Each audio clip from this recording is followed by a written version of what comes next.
Hello? Are we here? Are we live? Are we here? Hello? Hello. Appears so.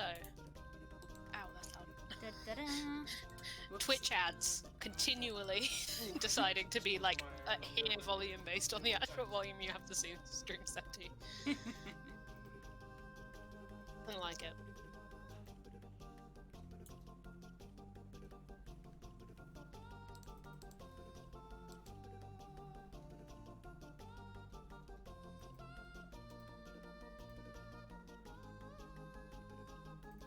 Hello. Hello, friend.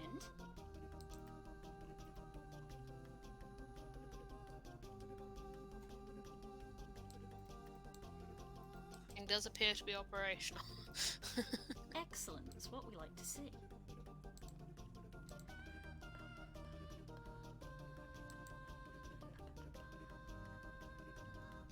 Yep.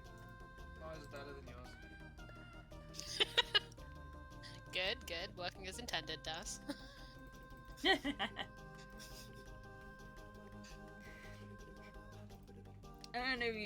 don't know if you were online Final Fantasy at the time, Kels, but when me and Das finished our meme run, he was like, right, I'm gonna enjoy your story, and I was like, I literally said, enjoy your pain. Yeah, Das did tell me actually. Ah, tasty, tasty.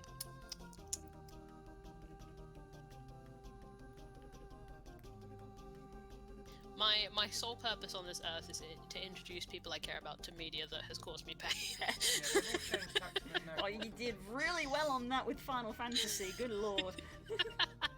And I will continue to as more and more people That's get a the new channel. record, I think. It sure is.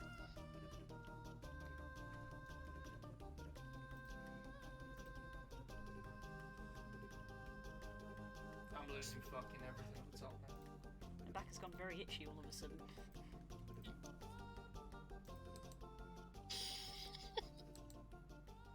This is a good story that Das is telling. Yeah, similar. I was reading things a character said, and girls told me, "Stop! You did not read that fully." And I went, God reread it, and fucking immediately damn it. burst into tears. Oh, good. That always bodes well. I knew you hadn't read it because you didn't react to it. You just like clicked on it, and I was like, "No, there's no way you read that." No one just gets through that piece of dialogue and is okay. Shouldn't speed read. Take your time. Savor it. Savor the flavor. Trying to think what I need for that. I think I need to upgrade. Das is in Which is gonna take a while. potentially the Yeah, best I'm part of basically the out game. of commission for a while. Oh. Moment. Spicy opinion. He's in the first of two parts of the best part of the game. Like, there's two sections that are very close together with a little bit of a break in between, and combined they are. I know that I know that he's like basically started Shadowbringers now, so you don't have to be vague about that. Yeah, he's in. You can use fractions. He's in the first quarter, the first half, the first eighth. He's in the last Last. 15% of the expansion. Oh dang! You got through that expansion very quickly then. Because I feel like the last time I checked in with you, you barely started. But to be fair, I have not been playing Final Fantasy for like the last 2 months. Barrage coming in here. When you have been grinding for poetics. I got the wolf mount, okay? I'm happy. I got one of the 2 mounts. I would like the second one. Mostly been playing Yeah, I can to build a help quarter pounder you replacement guys out. for Yeah. Because I'm sad. So, I basically All the classes I wanted to level are leveled. I Basically- have all the gear I wanted. Basically, in the middle of the night when I have time, I log on, I do a run, that is all I have time for, and I leave. and I've done that basically like once a week for the last month. So I feel that. getting those mounts, it has been a crawl. But you are doing it, which is fucking impressive. It's because I like mounts. Dedication. Just gotta remember to spend whatever ones I've ended up with from just tagging along. You could probably get a mount at this point. I think I can. I think I've got like 40. Oh, not quite then, it's 50 for a mount. The meme run out, boys. I actually don't remember. That was a complete guess of how many. I have no idea. I could have 150 for all I know. I think I'm at like 30 something. So so I had enough to get the wolf, and then it knocked me back down. So it's a case of like if I did like maybe 4 more, maybe I'd have enough for the bird as well. Because I got the jacket and the bone wicker armor. I'm like, oh, we can get that from dungeon runs. And as we established in the group chat, quite a few people like the look of that gear, so people will be down for doing runs of that dungeon. I am. Especially since that gear looks good for like all classes. Yeah. All classes. It's slaps. It just slaps. So everybody will be rolling like greed that on and, everything. It's like that and most recent dungeon, all the gear slaps. Nice. Right, I should probably start my warm-up, huh? Yeah, I should too. My lips are very I dry. fully don't know what to work on today, guys. We're talking about Fun Fantasy, which makes me think I should do Fun Fantasy things. But I also still have that complex where I'm like, do I work too much on Fun Fantasy things on this here stream? But then it's like, what else am I going to work on? You have no excuse. I worked on the Talamara picture for probably a good 6 months. It's true. To be fair, the last time I worked on original things, I churned out an entire story in one sitting, so it's still in here. The ability is still there. Not wow, that's so loud. Can you hear that? I can't actually, no. God. Discord, It was one of my roommates going from one room to another with their music very loudly. I was Discord like, wow. sound nullification is ridiculously good. I don't know what kind of technology they're using, but their noise suppression, powered by Crisp, it says when you mouse over it. Whoever they are, they're on it. Chris, you're doing it, man. It's really good.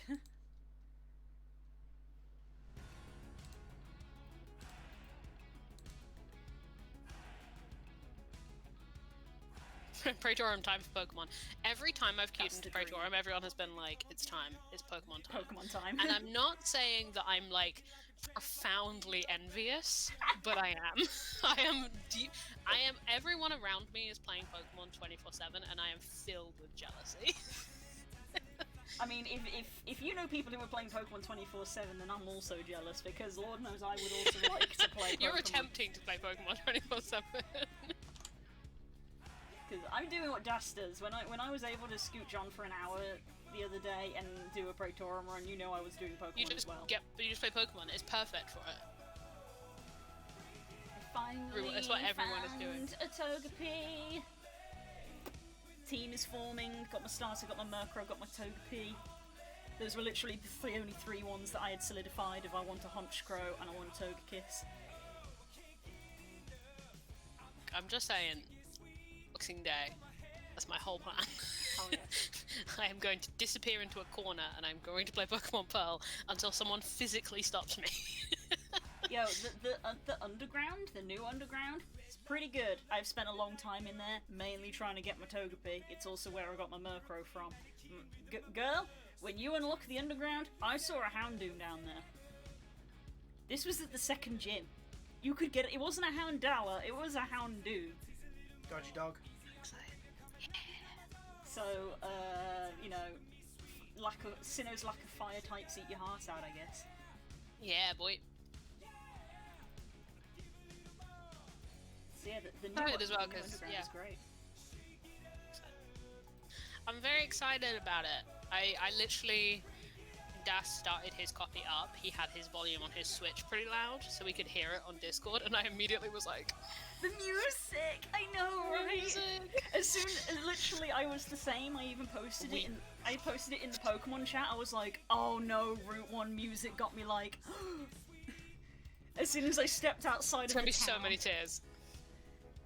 I will say that do yourself a favour, the first time you load up the game, it will go straight into character creation. It won't do the intro cutscene. So once you've made your character, save, close the game, reopen it, and it'll play the intro cutscene for you. Because I watched it and I was like, oh, it's so nostalgia. And it just a little noise at the end. Oh no! Curse you!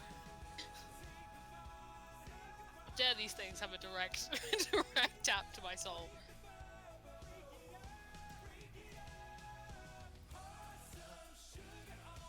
Exciting, man. Be a good reward for getting through the end of the semester. It is definitely a Diamond and Pearl remake, because that was one reason that I was in the underground looking for a Togepi, because I had crossed my wires a little bit in Platinum. After you beat the second gym, Cynthia gives you a Togepi egg. What? But Right, she doesn't in Diamond and Pearl, What? and that doesn't happen in this remake. So it is very much Diamond and Pearl, not Platinum. I'm glad for that, because I never played Platinum. So... Brother had Platinum. I had Pearl. Oh no, it's because I was You don't left have to with have my a HM engineers, slave and anymore. the kill count carries over. When my engineers have got 6, when I I can have a click on functional it's like, team. My party is free of Bidoof. No Bidoofs. Did I send you the premise for Sam's latest randomizer? Yes, you did. Is bonkers. We talk about this on stream. Yeah, I the think most we sadistic should. thing I've ever heard of. I would be furious. So I didn't investigate this. I don't know if this is a randomizer as well. I would assume so yes, all of them. with Sam.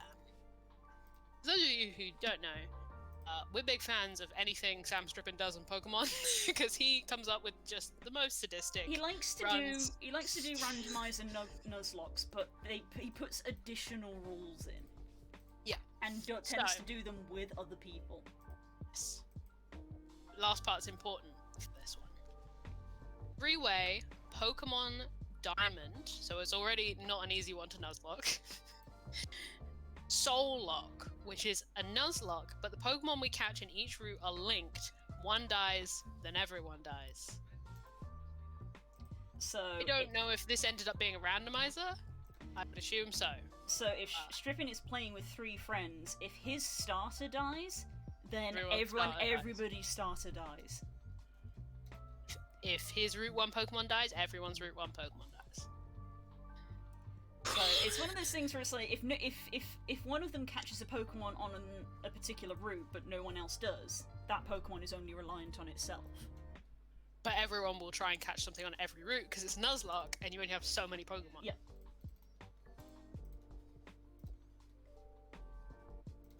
I don't know how that went. I didn't have time to watch it, but maybe I'll watch it while I'm working tonight.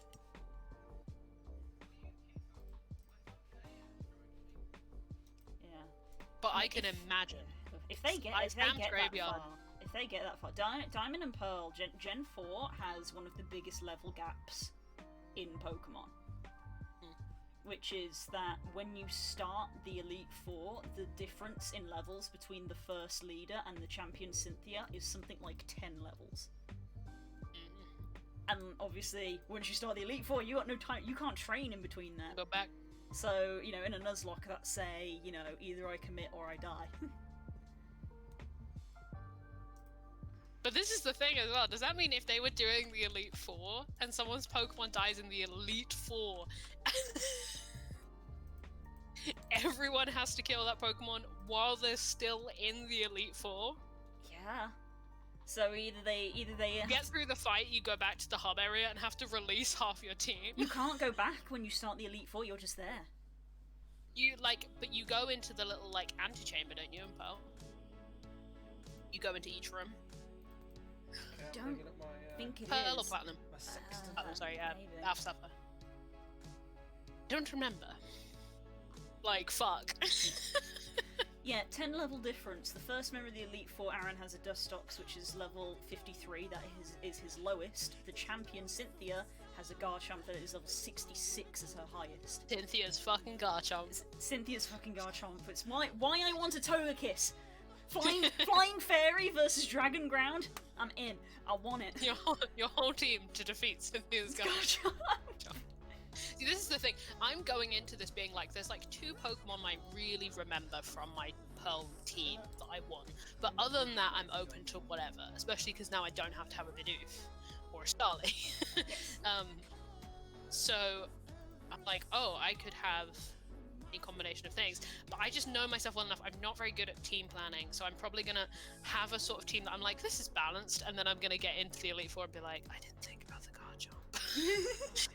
Sorry, I'm thinking about the Garchomp early. You are planning for the Garchomp. I'm planning for the Garchomp, and my plan is Togekiss. Togekiss is legit. I love Togekiss. I love it all the more now that it's a fairy type. I love it now that I can demolish Cynthia's Garchomp with it. Yo, the Togepi I got as well is really good. So can ours.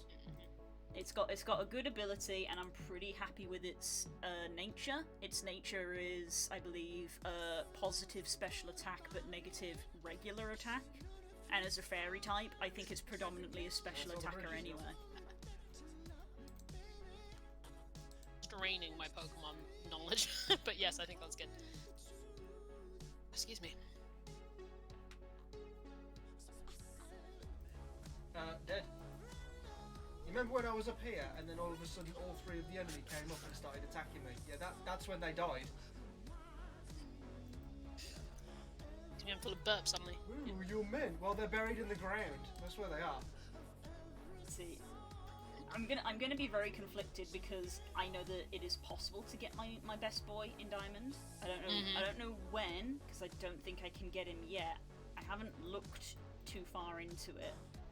And obviously when I find one, it's going to be very hard to be like, should I or shouldn't I have it, because I haven't got a fire type, but it's not 100% necessary. And I have, you know, Growlithe and Arcanine on my team constantly, and my initial thought for these remakes was to try and have only Sinnoh Pokemon. Hence... You got Rapidash? Rapidash would be a good choice for this, right? No, as in like, only Gen 4 Pokemon, I should say.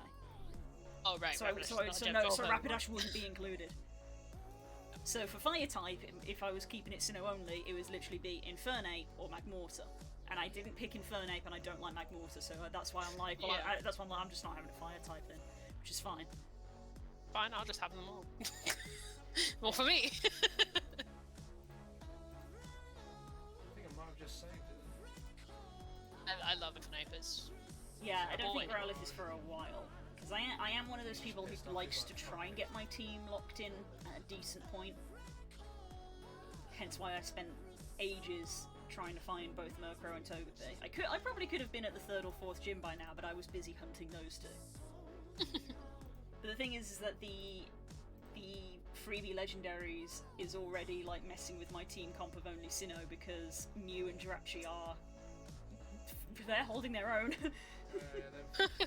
You just have a Mew and a Jirachi. Yeah, it's if the game detects save data on your Switch for Pokemon Let's Go, you get a free Mew, and if it detects Sword and Shield, you get a Jirachi. And if you use the mystery gift before February, I think it is, you get a Manaphy, but Manaphy just got replaced by Togepi. So I was like, I already got a water type, I got my starter, so I don't need Manaphy. So Manaphy has been replaced. I have a Pachirisu that I literally caught because I was like, it has pickup, so I'll just get some free items for the start.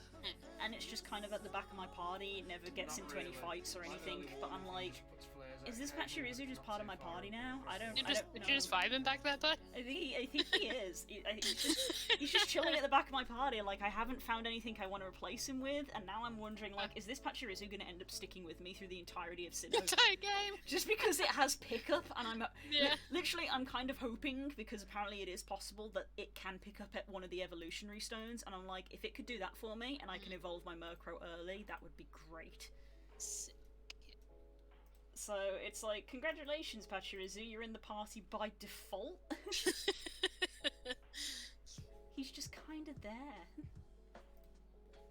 He's literally not been in a single battle. Mainly because my Primplet comes in and like demolishes everything. Because let me tell you, all that time I spent trying to find that Murkrow and Togepi, a little over leveled. just a tad. Just a little bit, a little over leveled. So I kind of snowballed through the 2nd gym, because I had a Murkrow and then I overleveled it by like 10 levels. Circles are done. Time for warm-up lines. Circles are done. I haven't even decided what I'm doing. Yeah.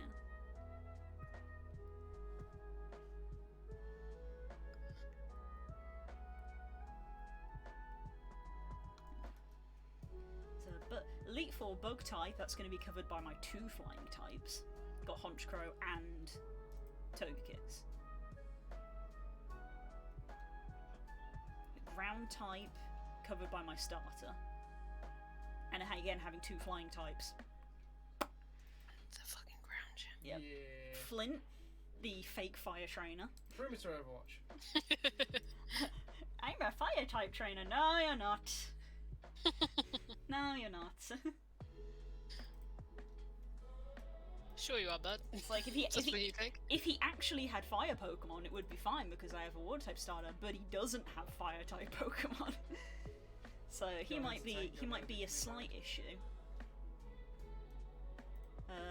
Psychic, again Honchkrow, Gucci. And then Cynthia is the major problem. Cynthia's always the problem. Cynthia's the major problem. She has my Lotic, so the Pachirisu might come in handy for that, but then she has Gastrodon, which is part ground, so grass type Got a or surprise nothing. waiting for on the other side for it. And this is the problem. A Rose Raid. Yeah, this is the problem of like I really like Rose Raid. It's one of my favorite grass types, but I also kind of want to use Pokemon that I've not used before, and I have used Rose Raid many times. Yeah, I see. Rose Raid is one of my locked-in ones because she was like integral to my G team, my OG Pokemon in Pokemon Pearl, my Infernape, and my Rose Raid. So like they're the only 2 that I know for sure that I want. Rest I can just choose as I'm going along. Like, oh, I kind of use one of them. Just go Yeah. 0 and then click Yeah, on. my thought was to try and use new stuff, with the exception of my starter. So like, 'cause this is the thing. It's like Sinnoh is famous for its lack of fire types. So I'm sitting here thinking, and I'm like, what grass types are there aside from Rose Raid? Cherim. Yeah. And that's like it. And I'm sitting here just like, what? So I was like, do I want to use Cherim? I kind of don't. I don't think Cherim's that great. I mean, it's cute. Cherim's very cute. It's very cute, but I don't know if I want it in my party. There's Carnivine? I guess I could go for a Carnivine, but that's going to be like halfway through the game. Yeah. So, I don't know. I'm considering Toxicroak. Oh, I forgot about Lombre. I'm considering a Toxicroak, but that doesn't help. That's just fighting and poison. You weren't kidding. There's not many in here. Yeah. Well, it's famous for the lack of Cacnea. famous for the lack of fire, but I'm like, what grass types are there? Chiftry. This is making me realise that, man, Sinnoh was very dependent on other generations of Pokemon. Yeah. Because the moment I'm like, I'm not having any non-Gen 4 Pokemon, my choices are very limited. Yeah, I think this is partly also why, because this is my foundational understanding for Pokemon, my first Pokemon game, why I don't have a good idea of gen distinction. I have no idea which was in which gen. Because my whole body, like, Gen 4 is just like a bunch of gens. But in my head, it's like, oh, that's all Gen 4.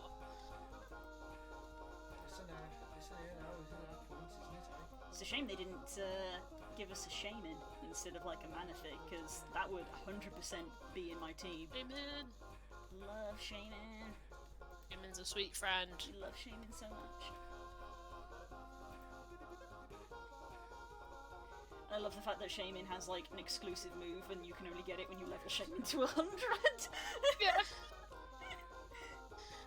Grind this hedgehog up to 100. Cowards. I must have this move. Where are you from, the future?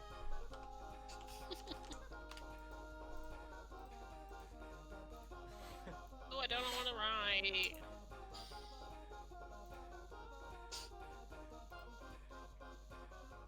Oh, that's cool. I Googled Shaman because I wanted to find out the name of the move, and the first the top stories on Google is Pokemon Brilliant Diamond and Shining Pearl glitch unlocks Shaman in early.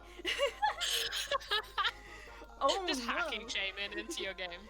uh-oh, Nintendo. Uh-oh. Well, it's in the game, so we were gonna get Shaman at some point. Before anyone questions it, no, I'm not going to glitch my game. Yeah, no, Blue's not that kind of I will wait. Pokemon player.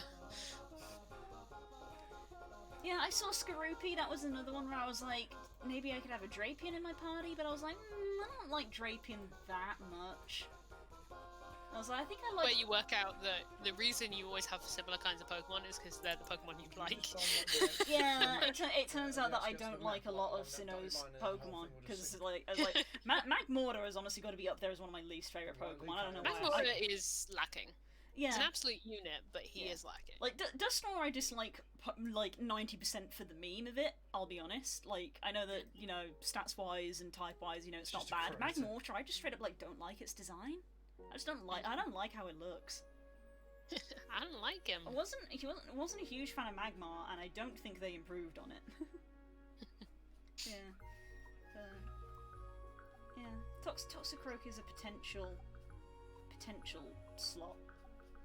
But it's like, my problem now is that any Pokemon that I'm catching, they have to replace Mew and Jirachi, which is a hard thing to break.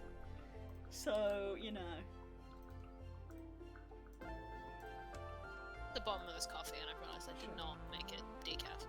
Whoops. Seed Flare, that was the name of Shaman's signature. Level 100 Seed Flare, signature move of Shaman. Ridic, right? 120 base power, 85% accuracy, that's fairly balanced. 40% chance of lowering targets, special defense by 2 stages. Shaman Anything I remember about, only. I remember Seed Flare because Oh god, they are, and they're did you have Pokemon Battle Coliseum for the Nintendo Wii? Yes. Pokemon Battle Revolution. You know, Pokemon Battle Revolution. Revolution? Coliseum was for the GameCube. That was it. No conscripts, just and you could import from the DS. Oh wow. My brother had a great many illicit Pokemon, shall we say? Mm-hmm. That he imported to specifically so that he could win. But he had a Shaman with Seed Flare. And let me tell you, Oof. 3D animation for that was insane. Kinda wanna see that. It was up there with like Palkia and Dialga animation, which was just insane. Obviously it was for that gen, so like they wanted the legendaries to have like these cool like blot out the sun kind of animations.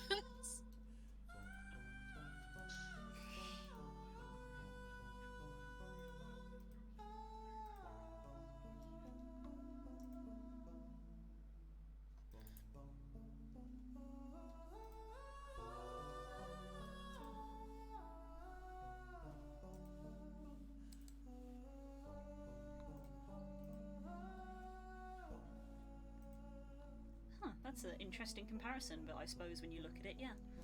Just a little tiny box at the bottom of Seed Flare's page to be like, Seed Flare is technically a variation of the move Fire Blast.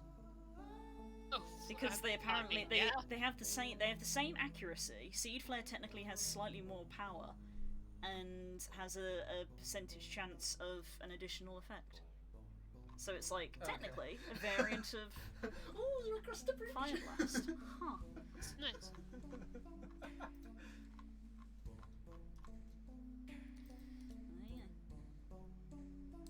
Something today.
Shut up, Trips. They're not meant to be accurate. It's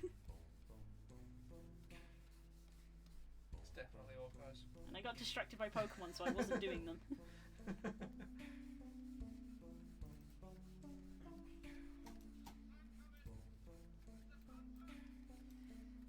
See, now this is the thing that I was thinking about, is that I learned from watching a YouTube video that apparently if you're very dedicated, you can get a Spiritomb as early as like Gym 3. But it will... Sounds like the kind of nonsense that would break me, but I'd be willing to do. It will take you hours because the method is essentially the same as it was in the old game, which is when you go into the underground, you have to speak to 32 unique NPCs. However, they are not just people that you can go up to and talk to, they have a spawn chance, just like Pokemon. So you can go down into the underground and they won't be there. And they can change spot, and it's like it could be the same person, so it's like, oh, we go into a room, we come out again, we go in again and refresh it, and the same person is there. What's like if that happens, you have to then leave the whole area? Do you have to reload? What's the reset like? The reset is you go into a new room. So the underground is split into the tunnels that you just Yeah, walk I don't through remember this normally. area super well. Yeah, the underground is just tunnels where you can mine and build your secret base, and then there are squares on the map which are Pokemon rooms. That's where you find the Pokemon. So if you walk into a Pokemon room and then walk out again, that's a refresh. Right, yeah. So that's how I was hunting Togepi and Murkrow. I would walk in the room, look, see they weren't there, walk out, walk back in again, and it would refresh it. Right, yeah. You need to walk into one of these rooms, and there needs to be 32 unique NPCs in it. The NPCs are in the tunnels, not the rooms. The rooms are for Okay, Pokemon. yeah. So you walk into a Pokemon room to refresh it. You walk back out into the tunnel, and then you literally have to run through the tunnels to try and find the NPC because they will be in the tunnel somewhere. And then when you find them, you'll speak to them because they just have the NPC sprite, and then it'll be like, my name is Bethany, and it's like, damn it, I've already spoken to Bethany. Gotta run all the way back to a room, refresh it. Hate that you've told me this, because now all I want to do it. It is possible. It's one of those things where I think it's, you know, it's intended to be something that you do gradually over the course of playing the game, because you can do the underground from the start, but it's like, well, if you just balls to the wall, you could do it in one go. It would probably take you, the guy in the video was like, it could probably take you like 6 hours or something, but it is possible that you could do it. Done stuff that took longer than 6 hours in a Pokemon game before. There you go, that's found a Houndoom. Houndoom's surprisingly common. I will have to suffer again because I will look at Houndoom and be like, I love you, but I once again can't have you in my party because I always take the 5-star. I hate that you've told me this because my heart is now like, you have to do this now. See, I'm partly like it as well. I'm like, Spiritomb is something that I've definitely never had. See, this in my is the party. thing. Liv, this is me you're talking to. So, what if contest? Who can get Spiritomb first? Oh no! Bear in mind, I'm not getting it for a month. Yes. See, I don't know if I could commit. I think I'd get too bored. I think I would get too bored of like, I just want to play You the get bored game. if the prize was beating me at something though. I'm not as competitive as you. Damn it.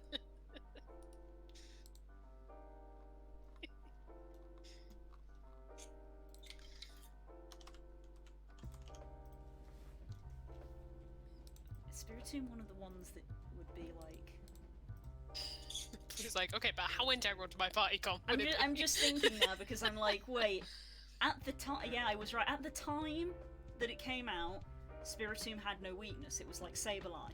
It now has the weakness to Fairy type, but because this is Sinnoh, there's no Fairy type. There's no Fairy type gym, and there's no Fairy type gym leader. The only other Fairy type is a Togekiss, and none of the Elite Four have a Togekiss. There's no Fairy types in the Elite Four. So, you'd have a pretty solid Pokemon if you had a Spiritomb. Oh, but it's Dark Ghost, and I have Honchkrow. Or I will will have Honchkrow, so it's a little bit doubling up. So there is that. I've gone on a crazy Spiritomb journey before. Not this crazy, but I've done the crazy ship, wherever that was. Was that Spiritomb or was that Configurus? That was Spiritomb. I think it was Spiritomb, yeah. Crazy haunted boat. Yeah, I think Coffer Regis is the only weird thing for Coffer Regis was Runa Regis in freaking Sword and Shield, where it was like, oh, raise your Galarian Landmass to level 32, and then walk under this archway. Weird. Cross that bridge. No, and go. the only Configurus There we go. had to Ah! in for the Alpha Sapphire was one of the islands. Like a but yeah, I've done the weird boat for the Spiritomb before where it's like go into a certain room, I think leave it's the room, go built- back in, save and quit, you start your DS, Yeah. reopen it, and then open and close the menu 3 times or whatever the fuck it is. Do you wanna know It's the just wild there. thing? In the video I watched from this YouTuber who was telling you the tutorial on how to do this, he'd done it once before and he was like, oh, when you have the odd keystone item, you can do it more, you can get more than one Spiritomb, you just gotta talk to 32 people again. So he already had one and he was doing it again as an example. So he'd done it all, he'd got another one, and he was like, oh, I'm gonna save before I interact with the thing, and then, oh, if I interact with the thing, the Spiritomb pops out. And then he was like, this is resettable. So if you wanted to, you could save, turn it off, and you could shiny hunt this by soft resetting. So he soft reset his game as an example, and you got a shiny Spiritomb on the second try. As an example, hypothetically, you could do this to get a. So like shit. literally in the middle of his like educational recording of this is how you do this, he was just like drops controller. Holy. That's so hard to get. Oh my god. Full odds as well, I believe. So I was like, dope. I love shit like that. I was like, dope, he's got a shiny Spiritomb now, nice. Yeah, where are they running to? Kinda jealous. Yep. They have What a literally replace for my 6 rooms and Houndoom? now they're able Good to question, shoot. man. I don't know, Stanger. did you say that you had a Penguin and a Gyarados? You don't need 2 water types. Yeah, Budu, Oh! Penguin, Kadabra, Gyarados. Yeah, you don't need, Geodude, Luxio. you don't need 2 water types. Hurts replacing a Gyarados because you worked for that.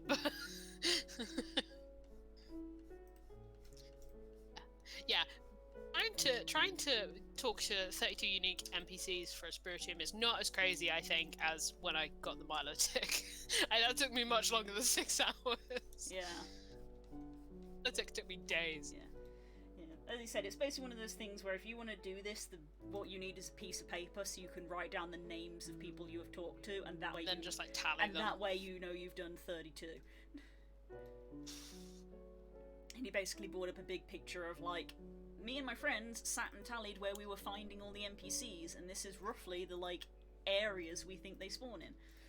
So like, is it like one of those things where you use a repel so you don't get enemy counters? What no, are you doing? you don't get Pokemon counters in the tunnel, that's only in the rooms, Okay. and the NPCs don't spawn in the rooms. There we go, line's done. Gonna end up doing this. If I remember by the time I actually play the game, I'm gonna end up doing this, and then I will fill you guys in I mean, on how I do. You've got a little bit of time because you have to have you still, even if you talk to 32 people, you still have to have the odd keystone, and I feel like that's not given to you until a certain point.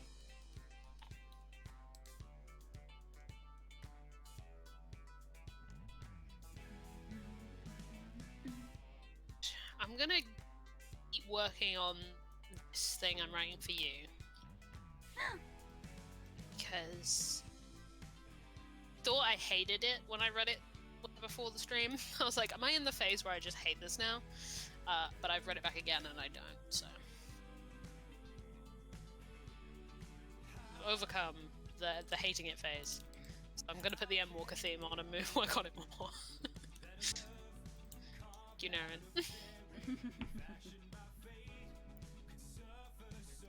Pete. Now I try not to sing the words, because that would be bad. Do I name my Houndoom?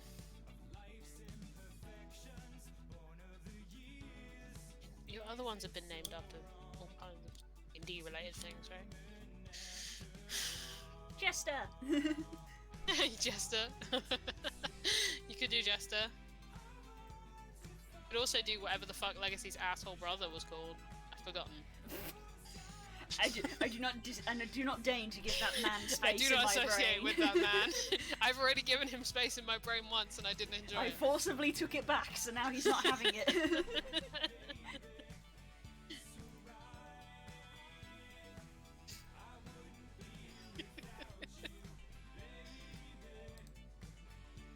I do have intense glory energy with this thing today.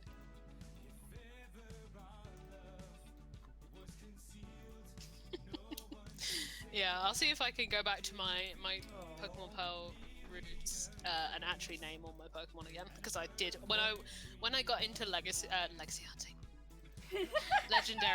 legendary hunting in Alpha Sapphire. I did stop naming Pokemon because I was catching so many. I'm gonna name him Jester because I would like him to be my good dog boy.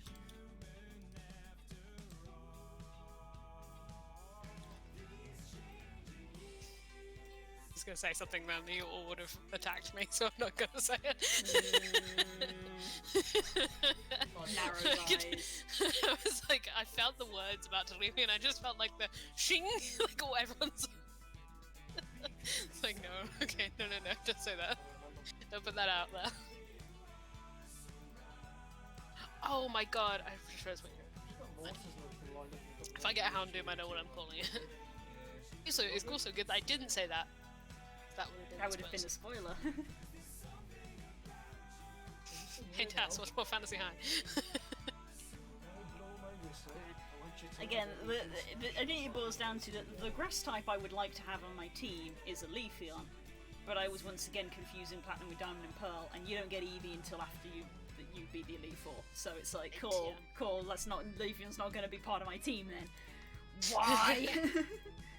Why in Diamond and Pearl were so many of the Pokemon limited to the post game? I've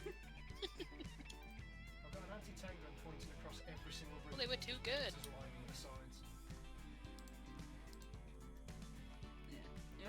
If someone miraculously like posts an article somewhere of like, oh hey, you can get an Eevee in this place before you beat the game, we're like, I'm getting it because I want my Leafeon. Let me in. Leafeon. Leafeon. Just realised. Let's see. Been keeping track at home. The first time this pile has been bigger than this pile.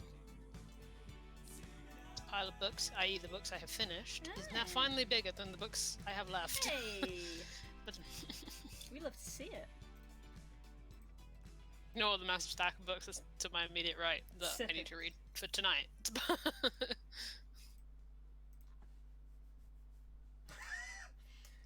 because, I don't know.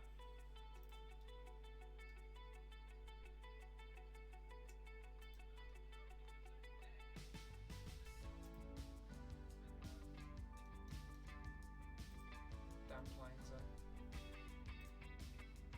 What do you mean shitty? It's a freaking £17 now.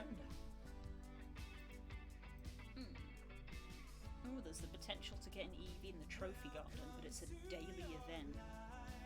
So we'll have to check Fuck that. We'd have to check every day to see if it's an Eevee.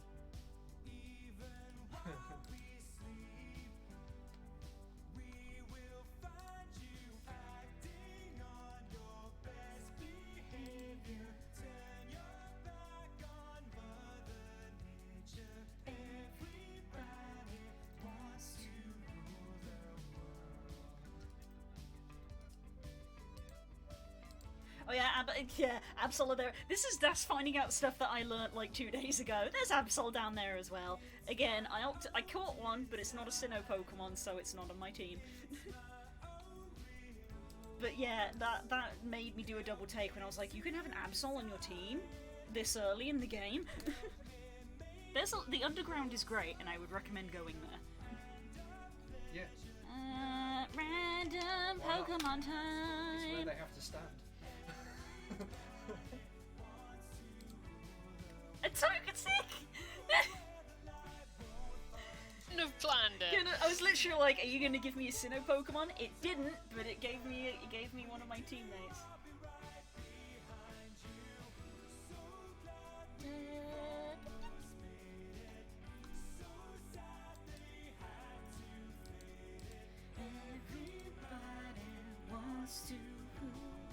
Blue vibe into very different stuff. Yep.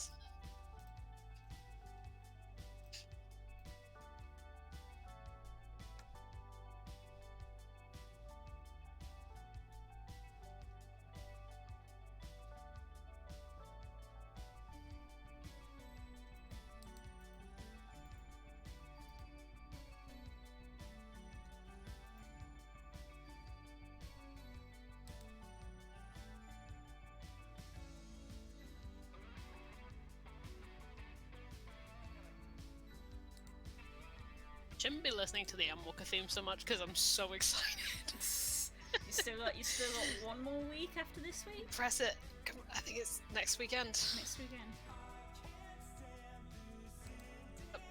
It's in my calendar.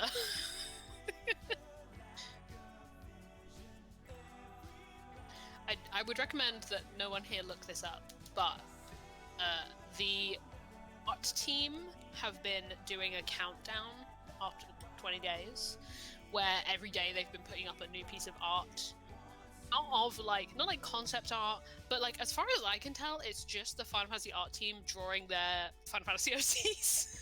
That's like awesome. it's just a different character, but they all seem to they all read to me like Warrior of Lights, you know? They're really gorgeous pieces of art, and I'm like, I really hope the art team is just like, we didn't do this countdown thing, so we're just all gonna say to every member of our team, just draw one, just draw your character. Well, between me and Orko, we just fucked up the tank.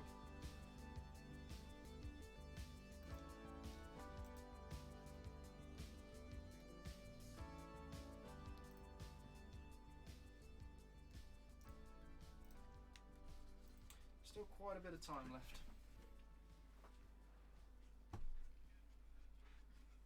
You're Russian, you're expendable, and you've got conscripts.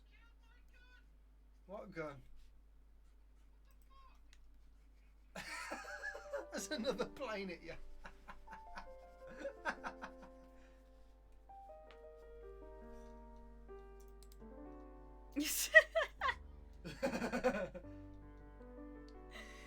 Yeah, everybody loves a technically third-hand Stanji is what that is. Because for me it's second-hand, so for you guys it's third stand. There's a third-hand Stanji in the background. A third-hand Stanji. I was gonna say when I started streaming, I was like, I think your headset's a bit loud, hun, because we can all hear Stanji screaming. Yeah, because he's upset. He's had 4 planes fly overhead now, get taken out by anti-air, and then they've landed on his units. I think he's lost like 2.5 squads now to planes landing on him. Wait, that's so funny. Oh no, I look over and there's just fire on the screen. Did a 5th plane hit him? Me and Orko, we haven't got units to lose because they're all like in vehicles or in structures. The Stanges are all conscripts and just a load of Russian people running around just going, what the fuck? I gotta stop building my army base at the end of Veteran Ways.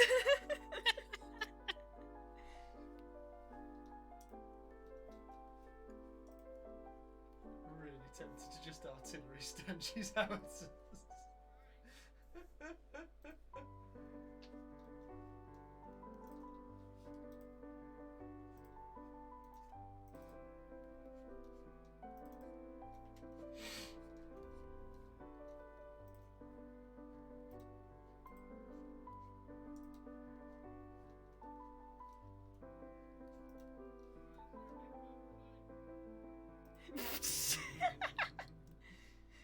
You shot yourself in the foot, Des, when you said that Absol was going to be Tala. She was like, cool, time to murder.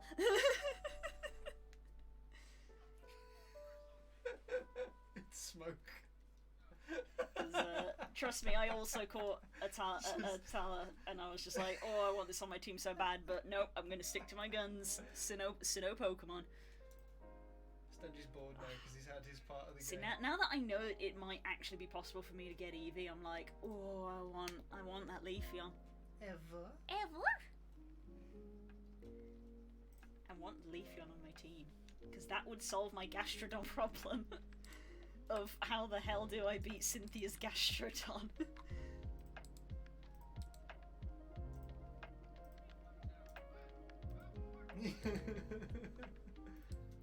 Exactly, the world is divided into people who want me dead and people who do not currently want me dead.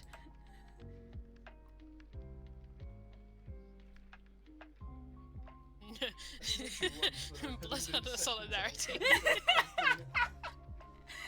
It's just the true meaning of being a blood hunter. Yeah, it really is. Oh, I forgot that happened. Just flashbacking to me talking to Renara last week. Really? Oh my It's like, god. look, I know this sounds so bad. I don't have a pitch on that. It just sounds really bad. Look, it's in the preface of the class that the whole point of blood hunters is they are people who are willing to do bad stuff to get good results. Monster to fight monsters Yes. is the thing, yeah. Like, yo, I need to be able to fight a vampire. What's the best way to do that? Become a werewolf. Done. I'm in. Are you sure you're going to be shunned by everybody for your entire life? I don't care. I don't care. Somebody's got to do it.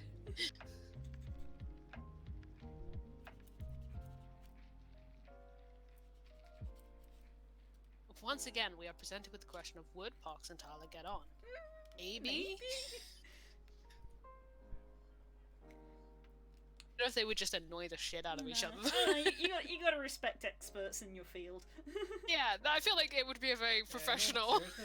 More of a professional. be like Tyler with the Yeah. rest of the red furs of just like, well, I don't dislike you because we're in the same line of work.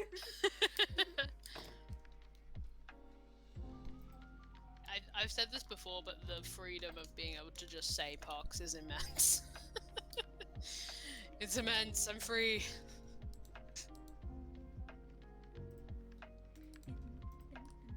Professional courtesy, exactly. So, to some extent, shapeshifter solidarity.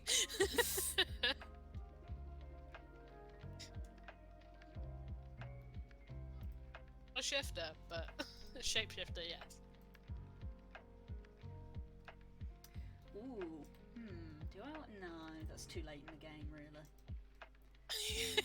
Fine, focus on your warm-up. I just had the realization of if I do get an Eevee, there's nothing stopping me, I think, from getting both Leafeon and Glaceon. Because if I get an Eevee, then I just breed it and then get another Eevee, and then I can get Leafeon and Glaceon. But in order to get Glaceon, you got to be in Snowpoint City, which is like gym number 7. That's a little late in the game. Yeah. That's a little late in the game, really. Whereas Leafeon is Eterna Forest, so it's like, if I had an Eevee now, I could get Leafeon. I'm thinking about that because I did entertain Mamoswine? I think in this game? Mamoswine, yeah. But that's also Snowpoint. Yeah, because that's where all the ice... Another reason why Weavile was not one of my... It's also where my dreaded Pelipper rival is. The specific enemy Pelipper is on the route to that city. I remember. Get to cover. The real reason I should keep Pachirisu on my team. Just for that one Pelipper. So, yeah, no, I guess that's, that's the problem with ice types, is a lot of ice types are late game in every generation. Late as fuck. We've talked about this on stream before, I know. Yeah, which is why Frostmoth was my first and like only ice type that I've ever had on a team, because I was able to get past the fact that it was the 7th gym. I was like, I love this Pokemon too much to not have it on my team. Was Alolan Ninetales. Mm. And that's because you gave me one.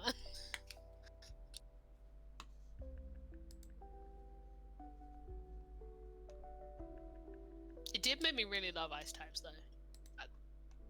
Alolan Ninetales was like, oh, this is fun. Yeah, I like ice types, but they're always late game. They're good. I'm wondering... Deal with dragon types, which is just like such a big problem They're otherwise. also very late game.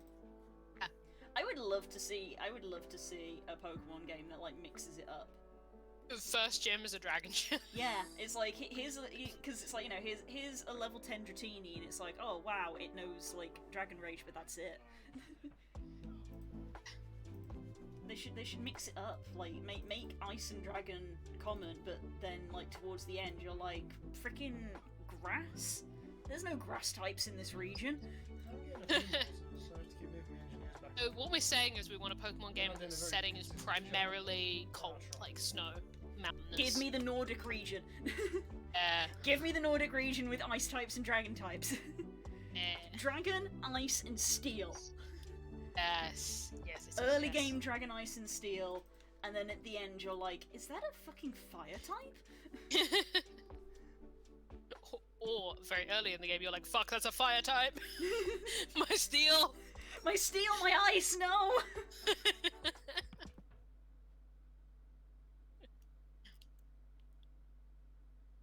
The foam. Yeah, I mean, yeah. You met with an electric type and you're like, I don't have any ground type Pokemon. Converting Mazius into a Pokemon setting is very easy. Because my aesthetics for each region are very solid.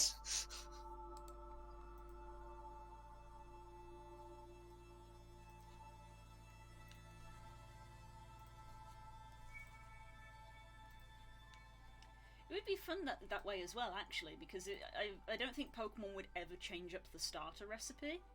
Yeah, that's what I was thinking. So if you did switch up the types like that, it means that your starter is always good instead of just being like, well, it's okay, but it's your starter, so you keep it.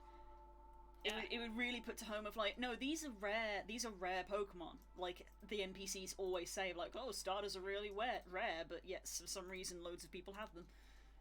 It'd be like, no, this is actually a really rare Pokemon. It's like, hang on to this. Water types are hard to find because we're freaking miles inland. Yeah. Everything is frozen over, and there's no fire types to melt the ice, so there's not a lot of water types.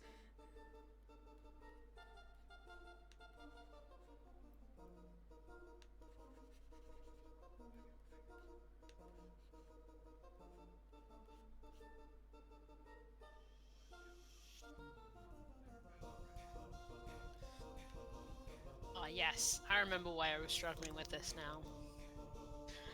Dreaded seed and transition. Ah, of course.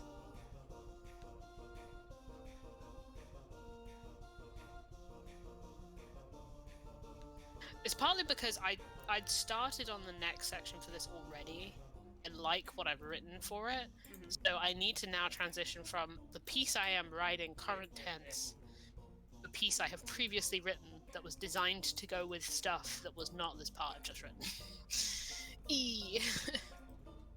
The usual answer to this is just to delete it. But I like it too much.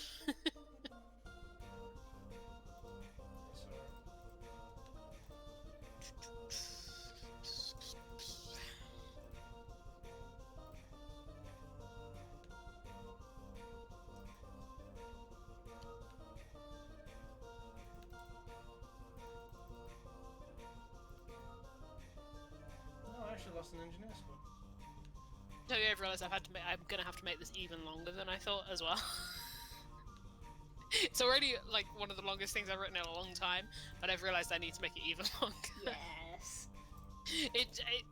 It's a living thing. I can't control it.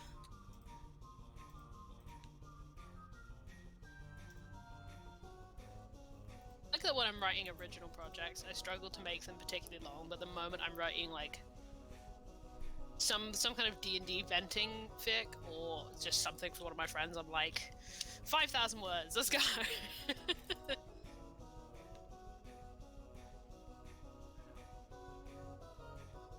D&D vent fic is particularly guilty of that, I must say.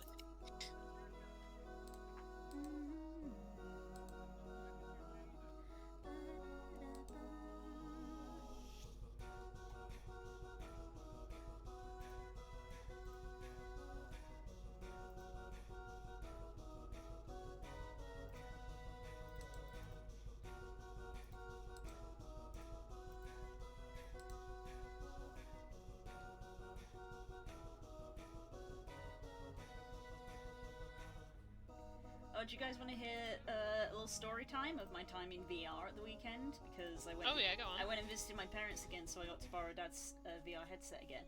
So I went into VR chat to say hello to the friends that I'd made, and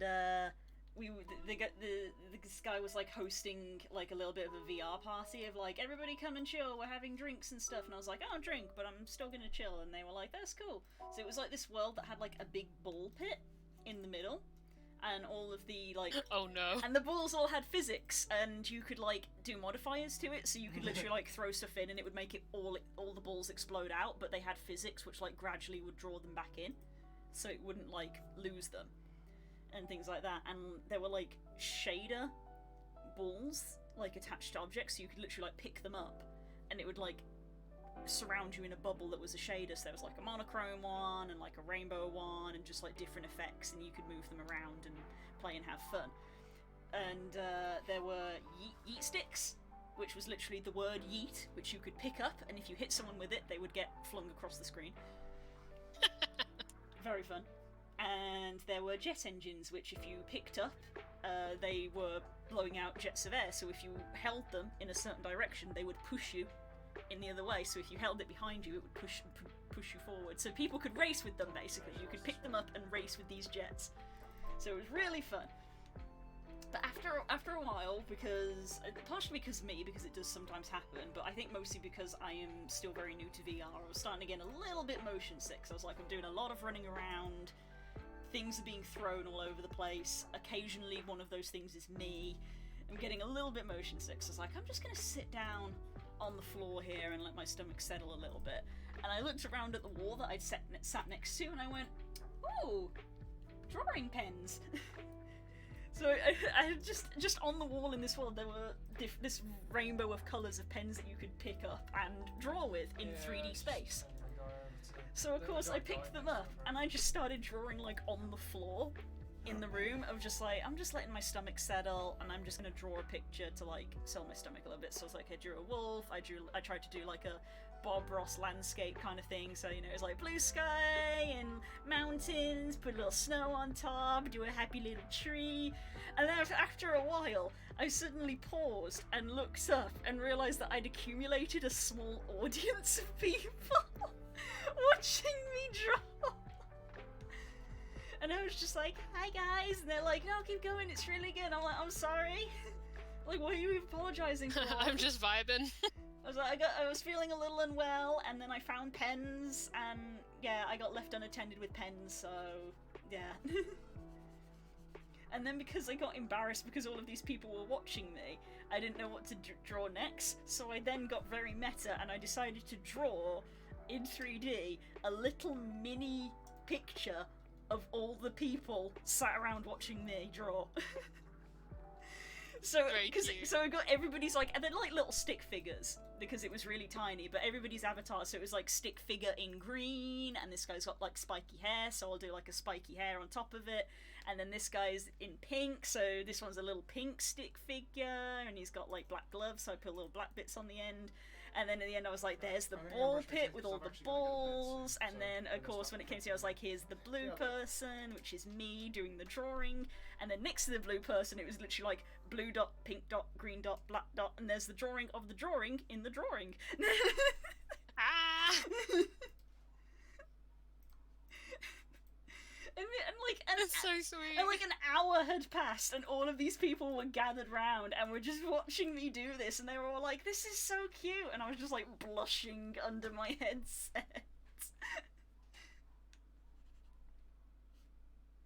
And that was the fun that I had at the weekend. That's so sweet. It was really fun. I love people. VR chat is like great for stuff like that. And then like 3 hours, like I took a break from that, I felt a bit better, so I went back to sort of walking around, and like a few hours passed.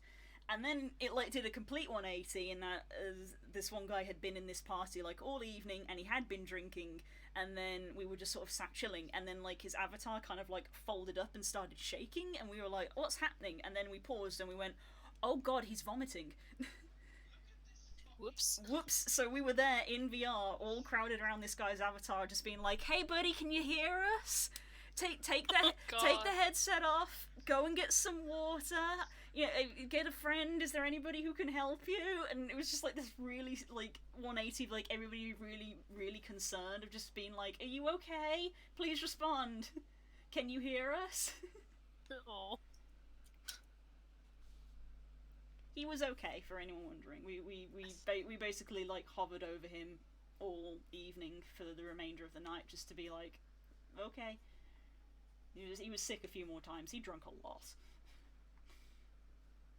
But yeah. The convention. It was wholesome shit, someone vomiting. Yeah. it was someone vomiting, but also wholesomeness because everybody was looking after him. Everyone's worried, yeah. Everyone was really worried and just being like, hey buddy, you want to make sure you're okay? So that was my adventure in VR at the weekend.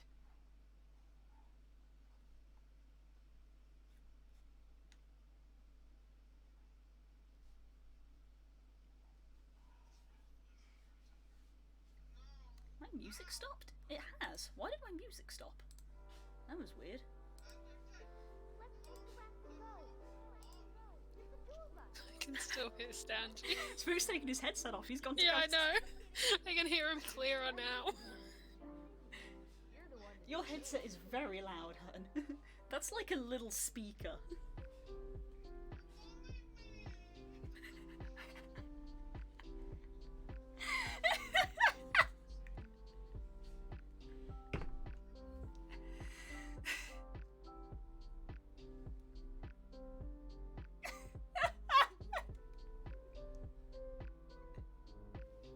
Just the distant Stanji noises. So I don't know how many of the words you can make out. I can make no, out... it just sounds. It's just like a noise that I know is Stanji. It's like just an unidentifiable Stanji sound. Distant Slavic noises. Yeah. It's not words. It's just a sound, but it's so obviously Stanji. Okay, I'm back. Oh boy.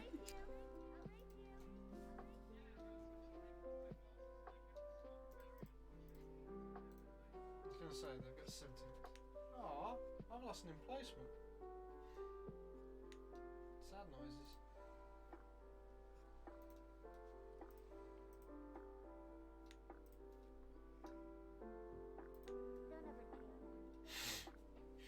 I was gonna say they've only got about like what, 30 seconds to capture a point. So yeah, that's not happening.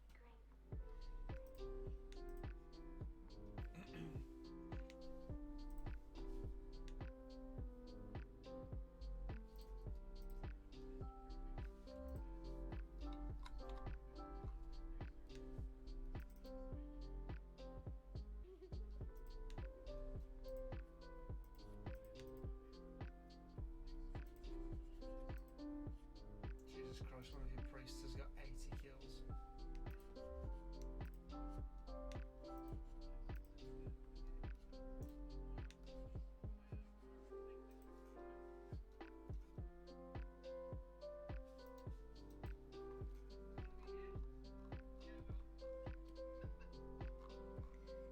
Those who follow me on Twitter get to see this. I might be making another kobold. Ah, yes. Okay, go. Mm-hmm. Ooh, same. Drake Warden.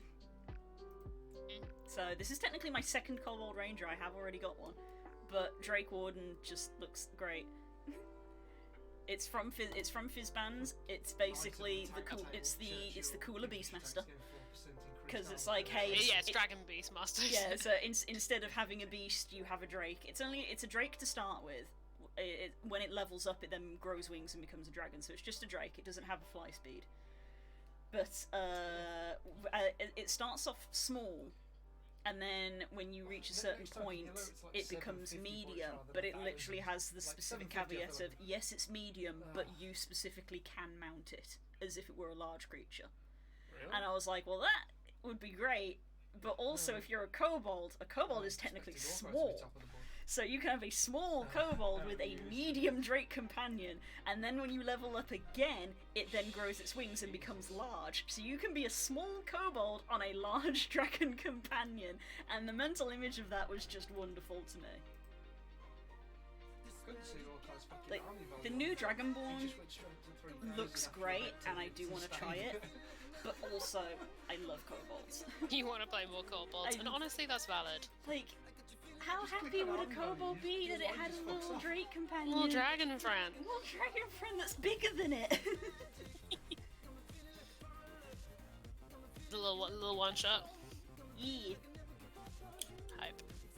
Aww. It's like I guess the best way to describe it is like continuous one shot. Right. In that we're gonna play it, and then time will pass, and then we may play again, but it's not a campaign. But yeah. Also made another D&D character this week. Well, at least I'm not the only one who's guilty then. Yeah. You actually have a reason though.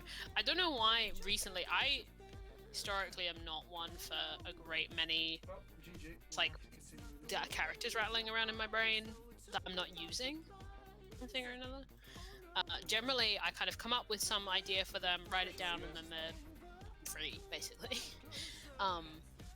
Then, like, in rapid sequence, always when I'm working, these characters just, like, Manifest. like, hello.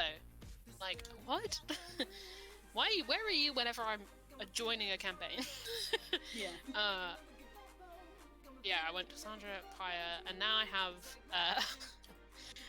Wild. Wild. Ooh. Wild is... I put a tweet out. People who follow me on Twitter know. Love Wild. Some people have already heard about Wild. Cool name. I like it. Yeah. People on Twitter who follow me on Twitter are aware that I said that there were 3 types of D&D characters, like tropes that I really wanted to play in D&D. A kind of knight of like the crown, like, very kind of regal trope that way. A kind of servant of death, which is kind of what Pyre is, to be fair. And a romantic poet, capital R romantic poet. Then went and did a bunch of work on romantic poetry and came up with Wild. Oh, I see. Wild, right? I get it. I get it. The pennies dropped. Wild is a College of Eloquence bard. I would expect from a poet. Yep. Flavoured all for poetry rather than oratory. And he's, apart from I don't like that they're small, so as long as I could ignore that, he's a fairy. Oh. He's very cute. He's kind of in search of beauty and poetry for its own sake. He's a little bit oblivious. I kind of explained that he breaks hearts left and right, but he doesn't ever mean to. Like he's such like a kind of a lowercase romantic as well. He's just so sweet and lovable, and just like people just fall in love with him, and then he moves on in search of like his next big, a search of poetry and search of beauty, and just like has this trail behind him of people who were a little bit enraptured by him. Aww. He's great. I love him. We make such different characters. Yeah. And you're just like, here's this wonderful, gorgeous, eloquent poet, and I'm like, oh boy, gremlin I time! have made another gremlin. Yes! And yeah, our characters are always friends. We just compliment each other so well. Yeah. Send you Wild on Discord. I can't see it, but I'm Yeah. gonna send you him. So, if I get the chance, I'd love to spend like an evening in Hero Forge and mock up this kobold, but it probably I'll won't. send you a hero It probably won't happen because of me being busy, and I don't even know. I don't even know what kind of Drake I want them to have yet because I've not really looked at it. But I've got a mini for a blue one, which is very typical of me. So it's probably gonna end up being blue. Yeah, do it. My boy. But yeah. Yeah, seeing the new Dragonborn stuff made me want to play Jedi so bad. My Silver Dragonborn Paladin. I would love to play her with some of the new Metallic Dragonborn stuff. It looks really good. Yeah, but that's not what we're doing. Yeah, the new Dragonborn stuff, I know the moment I lay eyes on it, I'm gonna be like, I want one of these. Yeah. Like, it is very tempting to make a Dragonborn for this Drake Warden. but I feel like a lot of people will probably do that because they were released in the same book, and I love kobolds. You gotta spice it up, a little variety. Yeah. And take Jedi to mine. Jenai's Patter's DMing. I mean, I know that Patters isn't gonna be DMing, but I'm sure at some point it'll probably come back. It's kind of the same reason I'm not playing Armida, is I was like, oh, we're going to continue the game, and then like half of the people were like, well, we want to make new characters, and I'm like, well, if everybody's making new characters but I'm not, I would feel kind of awkwardly trying to fit in with these new characters and like having to think up of a reason of why I'm not with the other ones, and I'm like, if everybody's going to make new characters, I'm going to make a new character. That's probably easier. We're just a new group of adventurers in the same place. Works out. Yeah. Works out. I've ended up with 3 spare D&D characters, but no, no D&D. Yeah, because Hattis is playing a new character, Spook wants to play a new character, Luke isn't there, Stanji isn't there, I don't know what Debbie's playing, and Marsh is a new person, so literally it would only be Debbie if Debbie played the same character, and I don't know if she is. So it would be just me, so I was like, cool, I'm gonna make a new character. And then I was like, but kobolds. Yeah, Kobolds didn't exist when I made Jedi.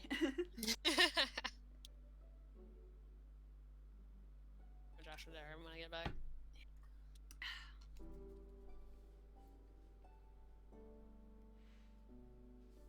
Yeah. But yeah, Wild's on the back burner at the moment. I got Pox and Kid. Pox and Kid are my pain in the ass at the moment. I'm hoping that playing D&D will rekindle the D&D fires in our friends, and then Patters will be like, right, so D&D at mine, and I'll be like, yes, I can play Jedi. Give me the D&D. Let me play my literally textbook lawful good paladin. Silver Dragonborn, textbook lawful good paladin. Group mom, please stop stealing things. It's a hard life. I know it well. Bum, it's hard work. Party mum and party dad were sat on the beach having a nice little barbecue and drawing constellations in the sand. Meanwhile, the barbarian and the fighter are robbing the local tavern.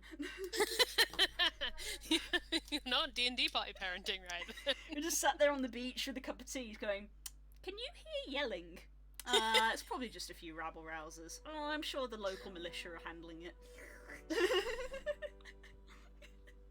Oh, God. Nah. Very funny to me. So good.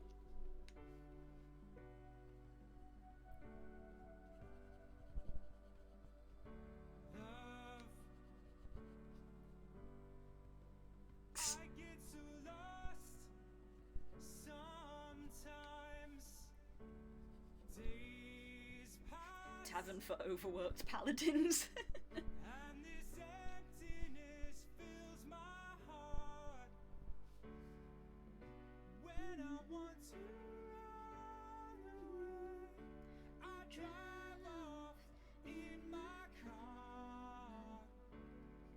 So there's a load of new character options, because like obviously we've got Fizzbands, which has the new monk and the new ranger, but there's all of like Tasha's stuff which have still not really. And then whatever Strixhaven is on. Whatever Strixhaven is going to add, yeah, at the start of December. Oh my god, There's the art that's coming out for that book. So much D&D content in the last 2 months of D&D content. It's been insane, It's been absolutely nuts. Tasha's followed by Fizzbands, followed by Strixhaven. Oh no, you're missing one. Tasha's followed by Witchlight. Yeah, I haven't read Witchlight. I don't know what's in there. Cabe's read Witchlight and says it's really good. That's where I've gotten the fairy player race from. Ah. There's owlfolk, rabbitfolk, and fairies. Yeah. I don't know if the owlfolk are going to get like a reprint in Strixhaven, because there's owlfolk Wait, in no. there. Oh, are they... Sorry, no. Owlfolk ended up in Strixhaven. Oh, yeah. Strixhaven.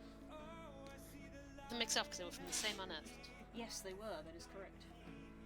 3 in the Unearthed. One went into Witchlight, one went into Strixhaven, and then there's another one. No, Thanks, no, Steal no, all the things. no, you cannot have the kobolds! Stealing the children.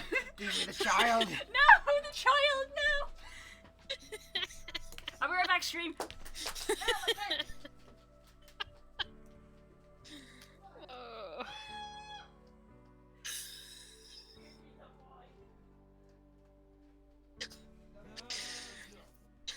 Please tell me Blue left the stream unmuted so you heard that.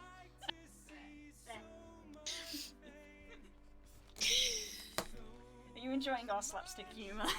This is what I have to put up with. I'm gonna assume you heard that scream.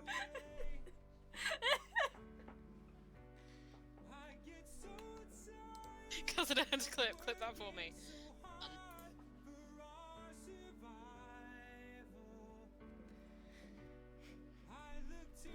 Yeah, plushie update for people because it's been a couple of weeks for plushies because I've gone basically all year having none because there's been no conventions, and then Spook has like bought me 3 in the space of about a week because last week he went shopping while I was working, and when he came back he deposited a child, deposited a child upon me, and he was the last one alone in the shop, so I felt bad, so I got him for you, and I was like, oh, the last baby.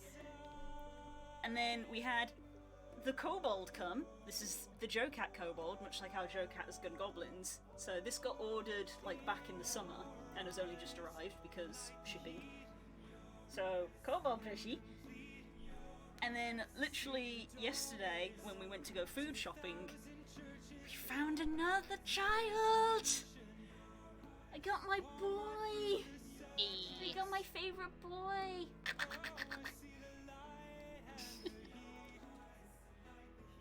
And literally saw him on the shelf and like my jaw dropped. I was like, oh, I've never seen a Totodile plushie and there's just one here in the store. So Spook was just immediately like grab, put in basket, and I was like, but I've said to him now, I was like, okay, I definitely cannot have any plushies for Christmas because I've had 3 in the space of about a week. So I've got the boys keeping me company on the chair. Also, Spook had the revelation that I probably like Totodile so much because he's basically a kobold. He's basically a kobold, that's true. I promise I was paying attention to you, but I was putting a lot of effort into clipping. I can't wait to watch that back. Just the sound of it. The way it reverberates.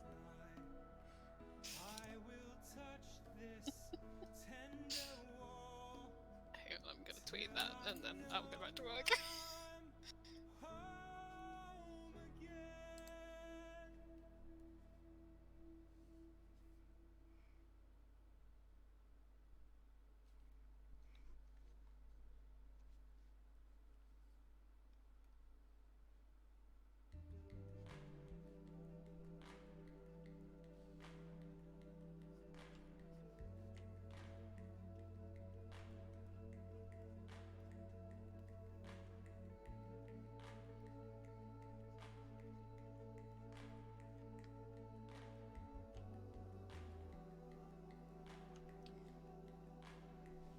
Going back to what we were talking about, a small part of me is also taking advantage of the fact that because Stanji isn't there, I can safely play a kobold without being bonked. Because any moment I'm like, I want to play a kobold, I just immediately have a pair of dwarven hands try to grapple me.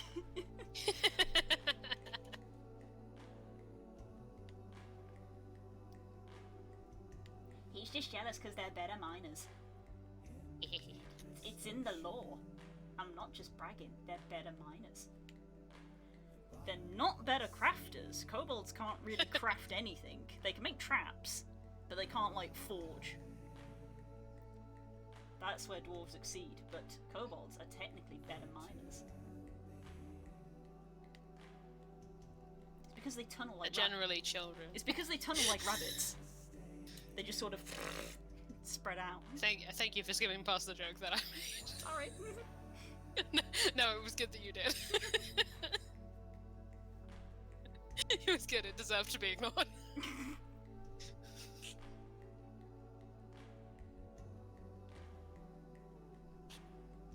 Hey.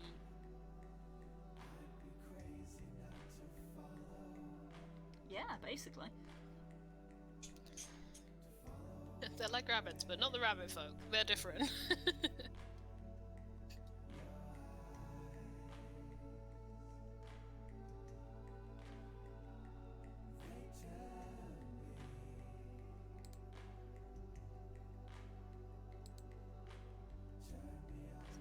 Every time I think about the rabbit folk in D&D, I just think of one from Winnie the Pooh.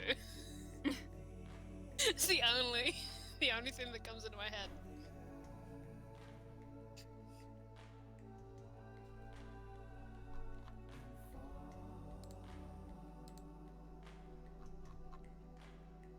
So yes, I did tweet that clip. Excellent. Could make Tradain in D&D technically. That's why. Yeah, they got rabbit folk. That's what everyone's using rabbit folk for, to be honest. Making Viera time. Viera in D&D. Uno reverse. Instead of making D&D characters in Final Fantasy, we're making Final Fantasy characters in D&D. I don't know what Iphignia would be. Dragonborn, technically? I guess, yeah. Technically? That doesn't feel right, though. I know, because that means that Tiefling? X is technically a tabaxi then, by that logic. Which would make sense. And I guess she would probably just be, like, a fighter. Because there's no sort of real there's no sort of real Dragoon S class, so it'd probably just be like a battle master with particular maneuvers. Should probably be Tion, basically. But once again at the essential truth that you have actually always played Dragoons in everything. Tion is the closest thing to a Dragoon in D&D.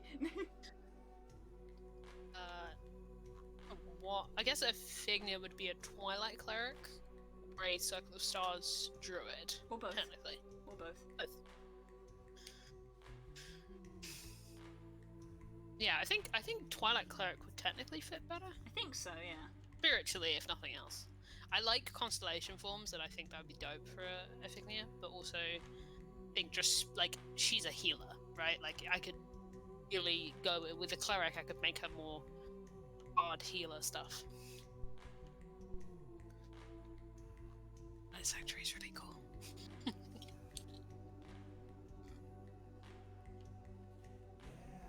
British Knight for Tradain, I guess, yeah.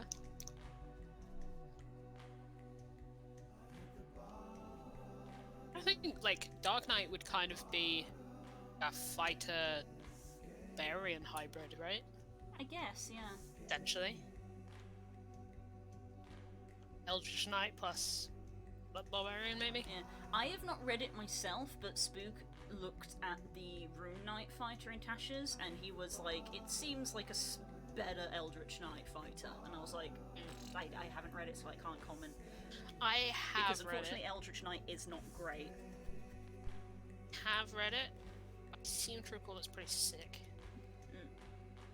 Because I think it's, if I'm remembering right and not getting it mixed up, is the one where you can, like, change out what runes you have on your equipment. Mm-hmm.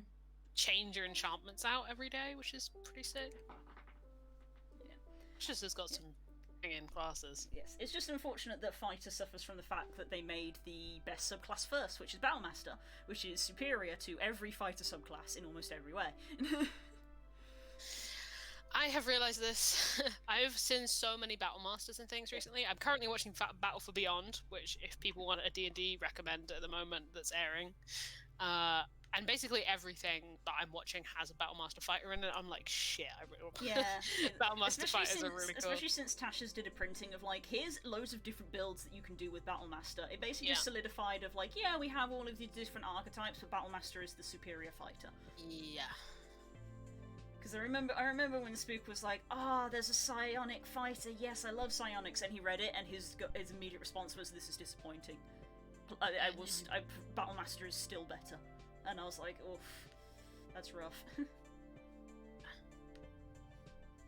Battle for Beyond, tangent, I know, it's just because I brought it up, has some crazy combos, like class combos in there.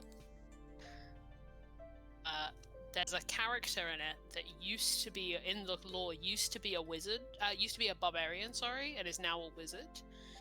He still has the stats of a barbarian, essentially, but he has a spell that Brennan came up with for Fantasy High, which is like a melee for wizards that was basically made just for a narrative purpose in Fantasy High that I won't spoil. Okay. It's literally just a spell for this one character to be able to punch someone really hard. But they have allowed its use in Battle for Beyond, and it's so fucking funny because its damage scaling is insane. It's ridiculous. It's too much. But because it's only that way because a wizard has to land a melee hit. Well, unarmed melee strike. Yeah, oof. Which is... Give it to Astor. Astor would never be in melee with something if his life depended on it. Like, it's just... Give it to so Shimmer. good. That would cause someone to do a double take. Like, I guess it's wizard only as a sorcerer. But I remember with Well, Shimmer. I don't actually know. I remember the revelation that happened constantly in Blood and Sand of Shimmer, which was he was a sorcerer, but he had high strength and he had high constitution, and we were like, what kind of spellcaster are you? A hench one, apparently.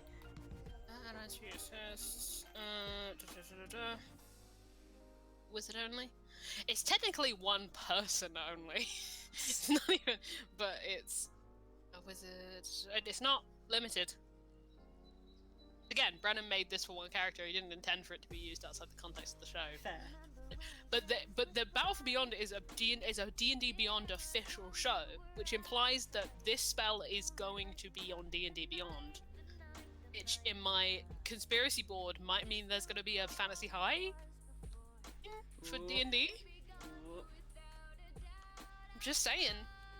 And if so, give me comprehend subtext. Comprehend subtext. The other spell that was made. God, the amount of use that spell must have just from the name. Comprehend subtext. Comprehend subtext. It was made for a character in the show who is autistic and cannot comprehend subtext at all. And it was a gift. It's a first level divination spell. For the duration, you understand non-literal meaning of any spoken or hidden language. The spell doesn't uncover lies, just the implied metaphorical underlying meaning.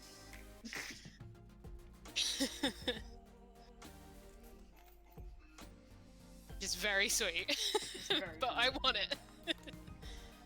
This is Adam's Furious Fists. Your initial reaction as someone who makes D&D content will be that this is insane, but I would like to remind you again, this was made for a narrative purpose, not for a mechanical one. Okay.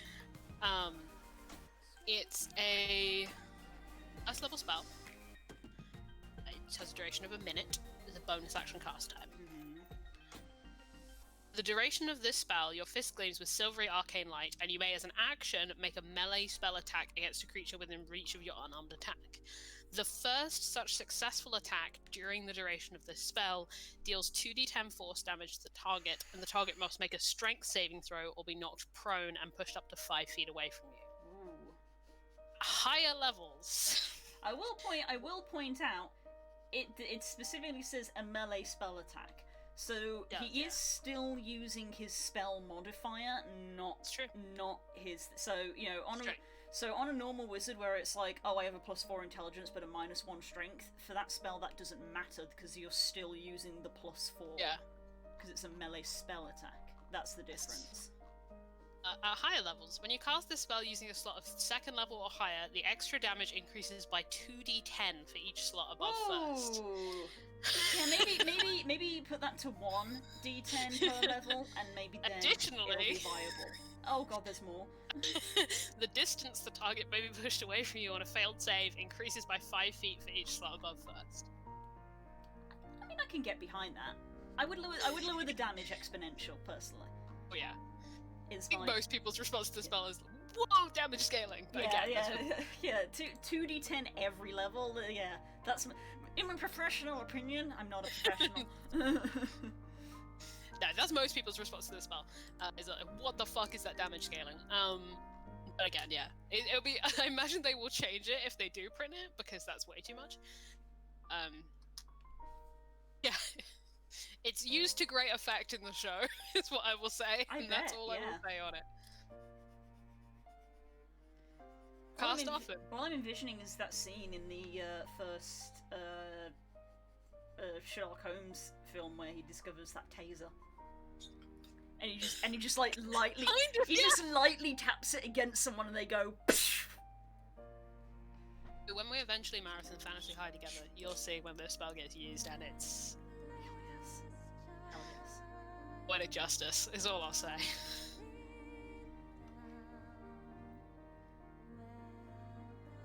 Very good.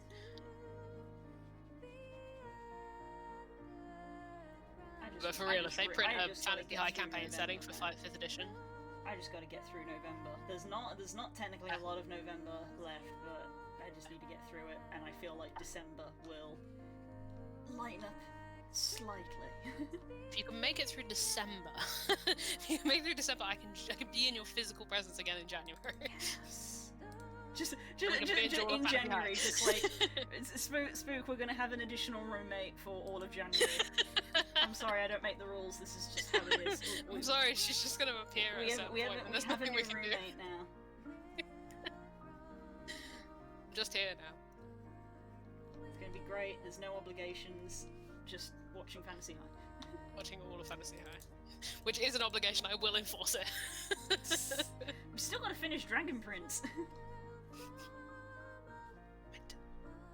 Because the last time you came around, we ended up watching Howls, which was worth it, but also we didn't watch Dragon Prince. Yeah, we were way too tired to watch Dragon Prince. Yeah, because we need to watch a recap on Dragon Prince as well. Yeah, before we either need to rewatch Dragon Prince or watch a recap on it. Yeah, I feel like there's not enough hours in the day to watch all 3 seasons and also do Fantasy High, so I think we're probably better off finding a recap for it and then watching the last season.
Drawing this Togetic is making me just think of, I need to get the Soothe Bell for my Togepi so it will evolve faster.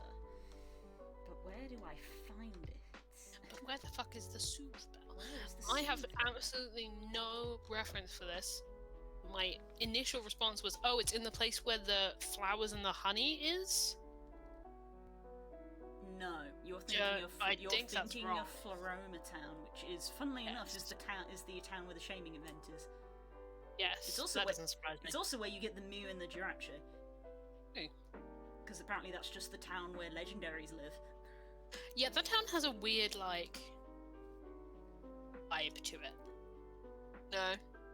It feels like an important... You know in Pokemon games you go to some places and you're like, oh, this has, like, some either lore or, like, just gonna be stuff here later. Yeah. Like, you can just tell. It's literally got... It's the town literally has, like, 3 buildings in it and it's just filled with flowers and you find shame in there. Yep. But honey on trees and you have to catch a Combi? Yeah. You can catch a Combi, yeah. But it can be other things. Combi is one of the Pokemon that can appear on there. Was it Drifloon? Drifloon is at the Valley Wind Works, which is just down the road. Yeah, I think it's very old memory. I'm trying to access. I think part of it is because the place where you can catch shame in, Floroma Meadow, when you don't, even if you don't have the shaming thing, you like walk in to it, so it's like an actual thing where it's like you walk through like a gateway and you change zones, and it feels like it should be bigger than it is, because when you go in it's basically just a little path with the guy's house at the end, and it feels like there should be more there, which it turns out there is, because if you have the shaming item, a path opens up and you can go deeper. But it's like, the actual area is quite small, and it's like, why is this entirely separate? It literally feels like there should be more there. Like, it looks like it goes further back. Turns out it does. Floroma Meadow. You are having fun playing art. Thank you for asking. We sure are. Can't make the scene transition happen. I don't want a hard transition it.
Not now, Star Child from Ghost Quartet.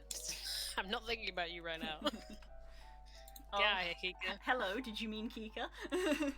So say it. Not thinking about you right now, Kika. Get out of here. You have escaped me for another week. But not for much longer, I fear. We've been awkwardly left in a foyer. That's where the worst conversations happen. We thought last week it would be we're just immediately going to have our conversation, but because I was feeling kind of managed to loop it, because I was feeling kind of weird, we basically managed to dodge it and come back around again. So I went and logged up on Runara. Yeah, hopefully the next time we're able to play, both of us are feeling fine. I went and lore dumped on Runara instead. Full health check from Core. Full health check? Jesus. That made me finish my drink, so I think I'm going to take this as a good time to go top up and Do it. have, like, toilet breaks and stuff. So I'll be back in a few minutes, gang. I have mine when you get back.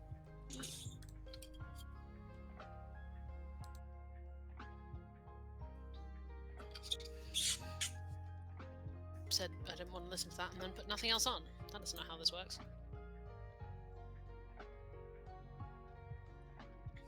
I really want to listen.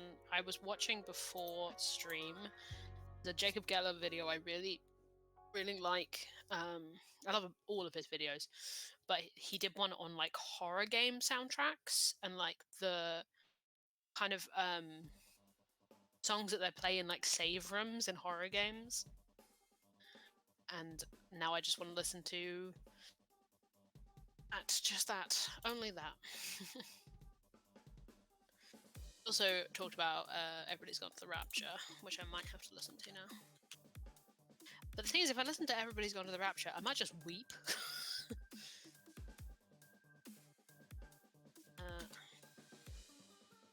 On to...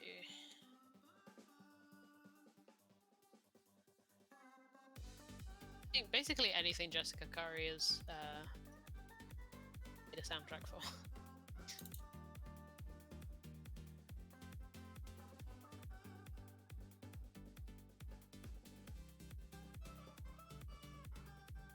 Because he mentioned in his video that, like, yeah, Jessica Curry, who does incredible video game soundtracks, between doing the soundtrack for Everybody's Gone to the Rapture and Dear Esther, did the soundtrack for Amnesia, A Machine for Pigs, the second Amnesia game, and it's wild.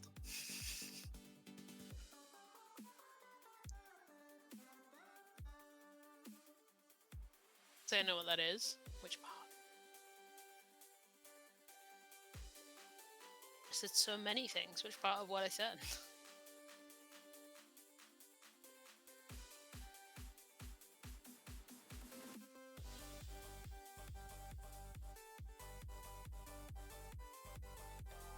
Artist.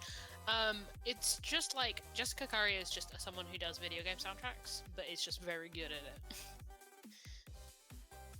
Did Esther, Everybody's Gone to the Rapture, Amnesia, Machine for Pigs. Just very good at it.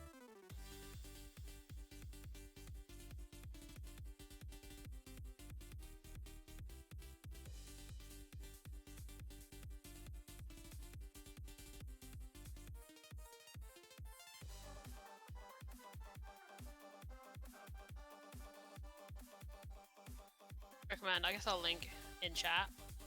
If you want a whole video just on pieces of video game music that make you cry.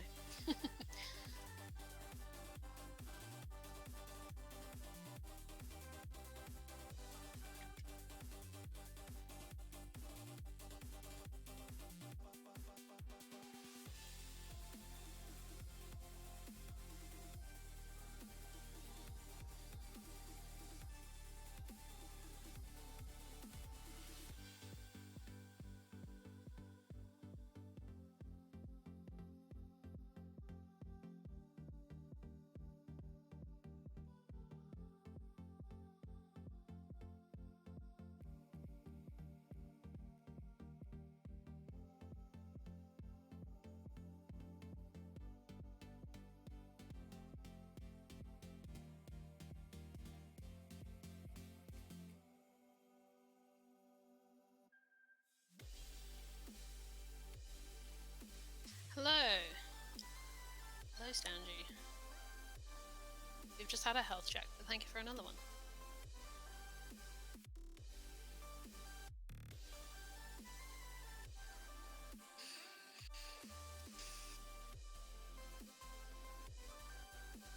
Health!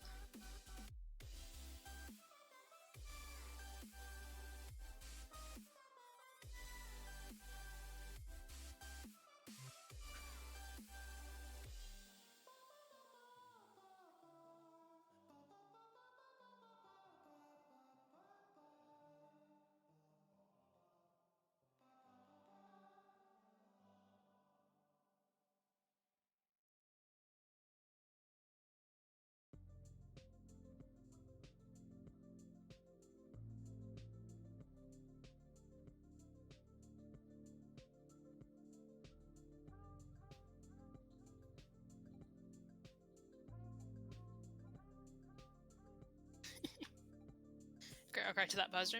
Yeah, it's a video essay about horror game music, but it covers a lot. Recommend any video essay that he's ever made, honestly. Soundtrack. If you just wanna, I mean, you should play the game really if you want to cry to this, but the soundtrack straight up.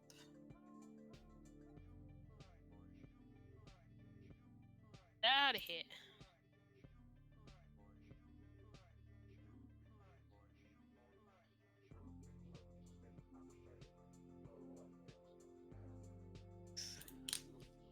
The pure soundtrack. I recognize it, Das. I used some of it for Thane's first.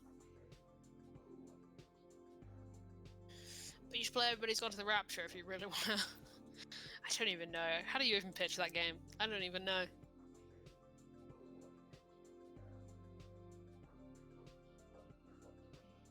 Just googled it. I haven't played it in years, full disclaimer.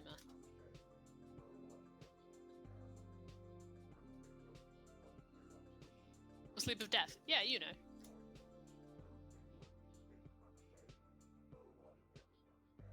Okay. Everybody's Gone to the Rapture is a 2015 adventure game. Interesting choice. It is a story-based game taking place in a small English village whose inhabitants have mysteriously disappeared. It is considered a spiritual successor to Dear Esther, also by the Chinese Room.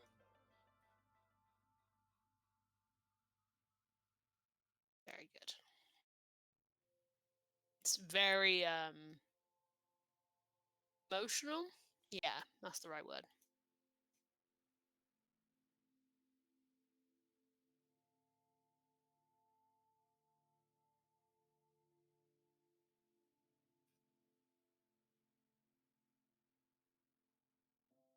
I love that the Chinese Room has just like the craziest. They made Dear Esther, Amnesia: The Dark Descent, Machine for Pigs, Dear Esther, Everybody's Gone to the Rapture. Dear Esther twice, but you know what I mean. Like, fuck me. Oh. Roster. Both Amnesia games, Dear Esther and Everybody's Gone to the Rapture.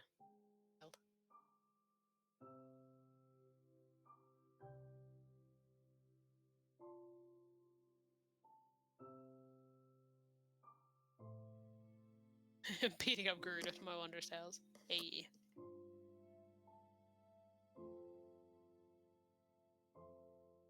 I want emotions, I want bigger numbers. That's very fair.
I've been playing Diamond like I forgot what Pokemon are, and I'm just wandering around caves digging up walls.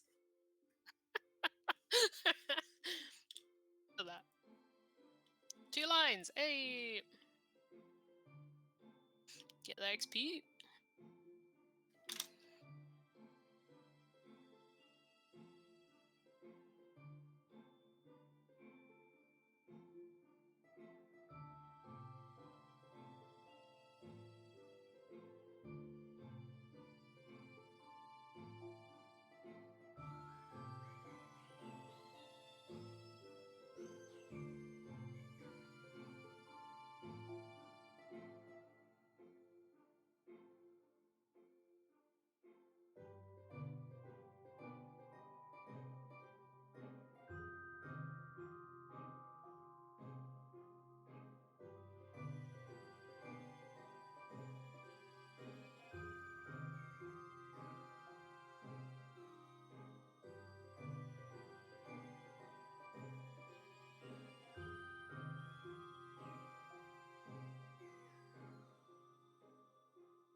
I hear the humming of an approaching blue.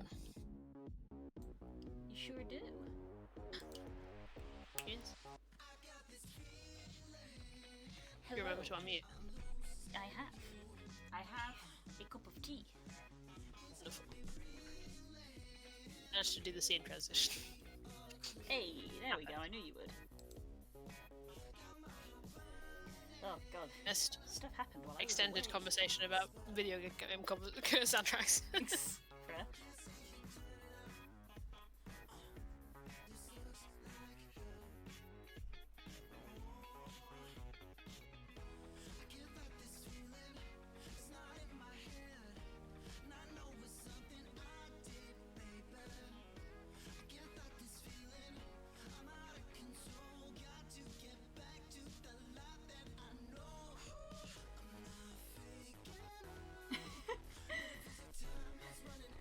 I'm just reading Core's message. Same, Core.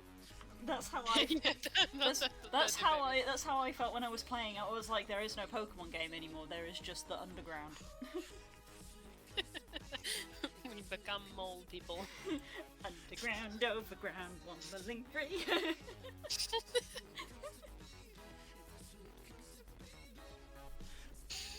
Cool. Well, this is another one of those ones where I think mainly I got distracted, like searching a lot of Pokemon things. Yeah, we've probably got we a did half, open by talking about Pokemon. probably which got was a half an mistake. hour. Probably got half an hour left, and I'm only just finishing the quote-unquote warm-up. But it looks nice. Isn't it very good?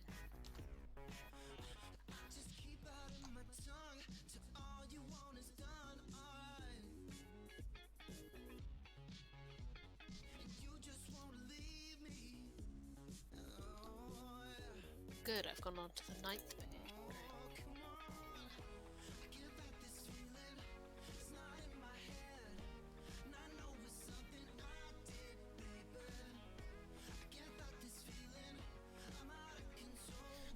I might be right back myself. Yeah. The chat, if for blue, and I will be back. See you in a bit, bud.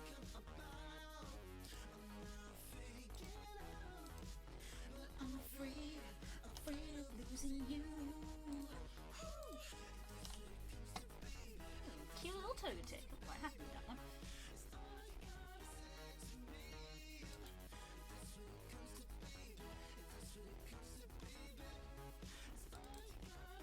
Where are they at? There they are. There they are.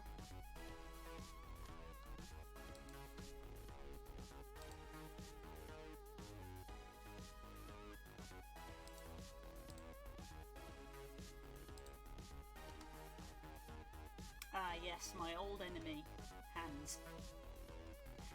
That's what I was doing last time. Close down all these Togetic references.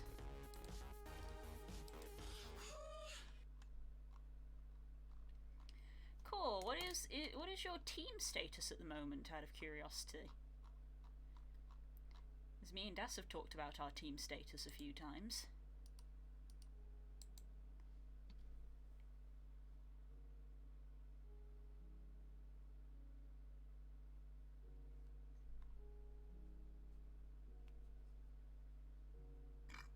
Excuse me.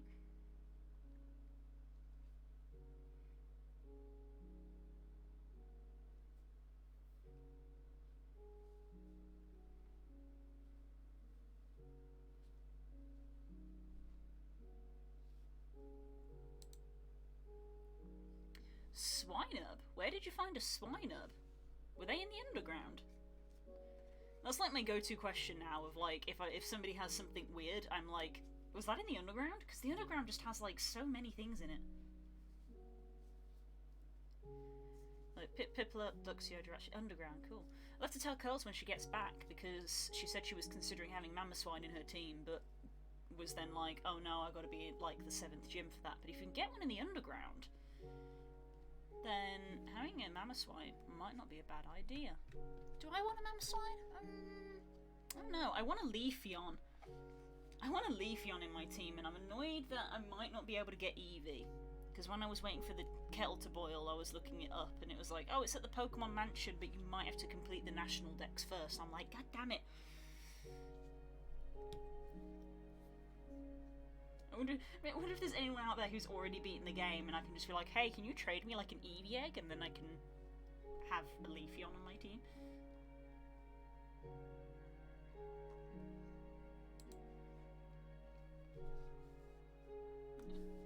I don't know how well I'm going to commit to my initial plan, because my initial plan was to have Gen 4 only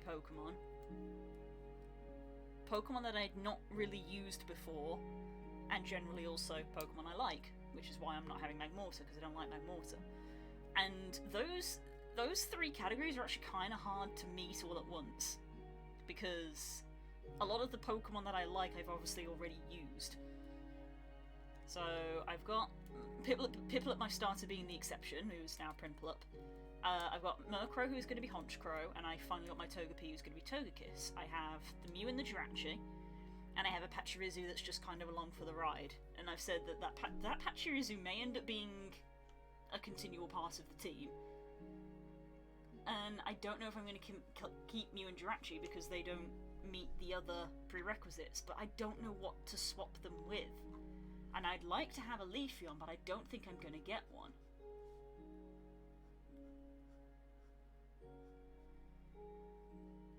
Part of me is tempted to go into the Pokemon Discord that I'm in and just be like, hey, has anybody beaten the game already? And if you have, would you consider trading me an Eevee?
Yeah, I found mixed sources while I was looking on it, because some places were like, oh, you need the national dex, and some places were like, nah, just go to the trophy garden, but it's like a daily thing, and I'm like, well, which is it?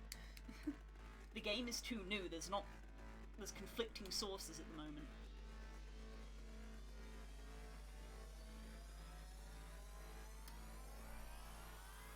If only they had the Pokemon Home link, because that would not be an issue. I mean, I understand why, because it's to stop people doing this, but if Pokemon Home link was a thing, I would literally send all the Pokemon over, ready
got an okay mix, really, so it is just sort of like, what are you willing to give up? Really. Any of those could be switched around.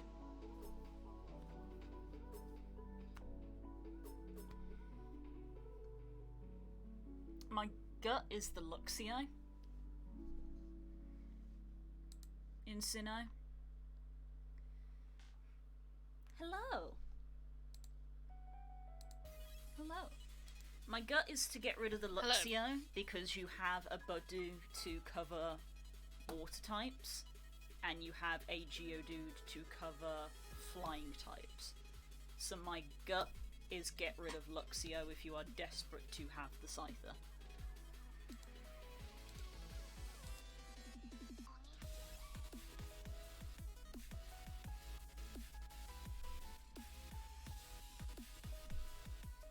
Oh, if Geodude's going to replace the Cubone, then yeah, because that's your ground type.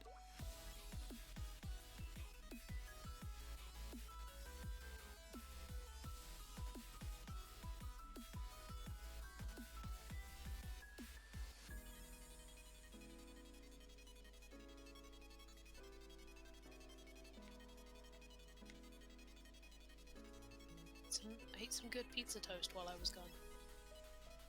Pizza toast!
that is twigging something in my memory core, but I'm wondering again if this is platinum bleeding over.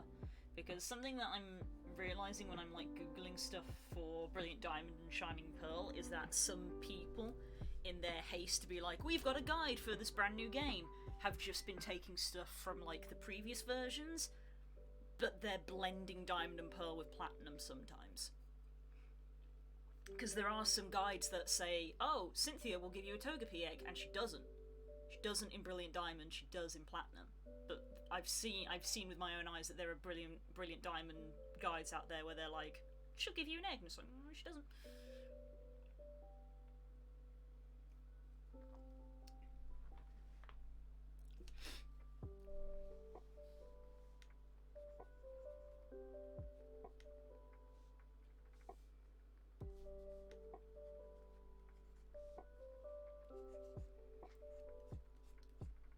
Thinking if I can get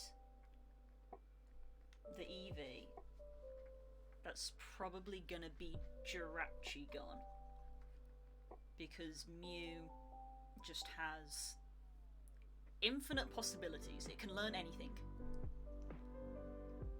So Mew will be the last one that sticks in my party, and I'd probably be content to keep it because it has big nostalgia value for me, because back when we were little kids, me and my friend glitched our versions of Pokemon Yellow so that we had Mew in our team.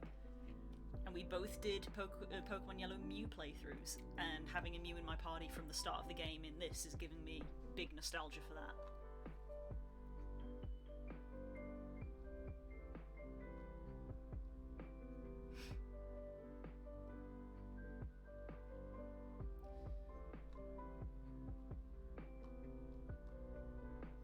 It does say in Diamond and Pearl, so potentially.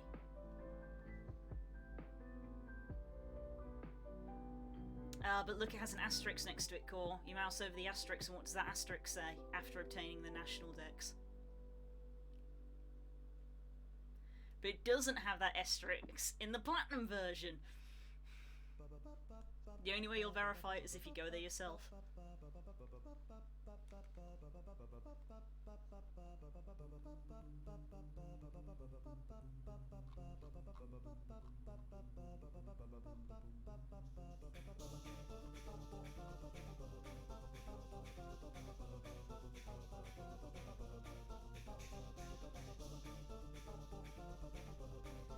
It's kind of making me want to reread the Pokemon Adventures manga, which doesn't take a lot because that manga is great and I love rereading it.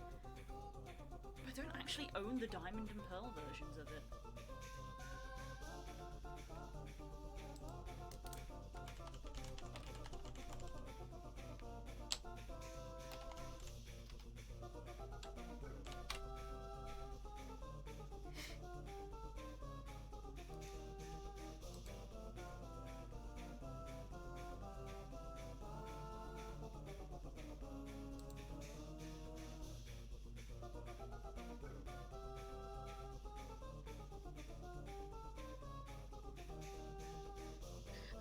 Carbuncle, I didn't capitalize your name, I disrespected you.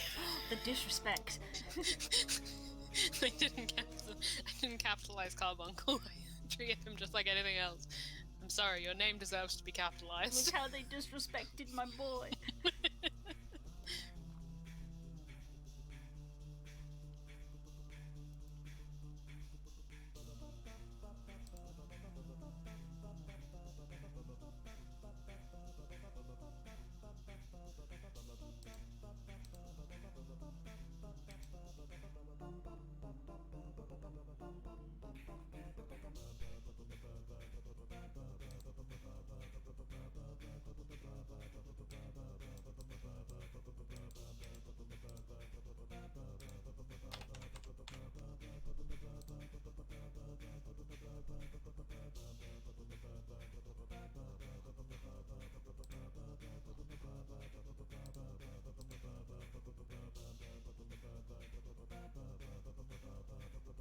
Tell I'm writing the good shit because I put the Bloodborne soundtrack on.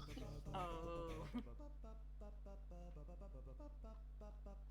Probably put the Stormblood soundtrack on. Can't remember.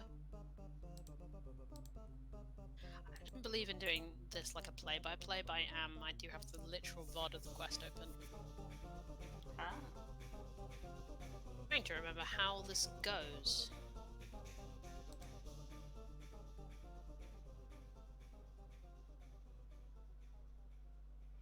Oh, you mean HMs? No idea. I don't know if that's even a thing in the game core, if that's what you mean. Some could say that it is a hilarious nod to the fact that Bidoof is a HM slave, the fact that every time you use a HM from your Pokédex, it's a Bidoof that comes and does it for you.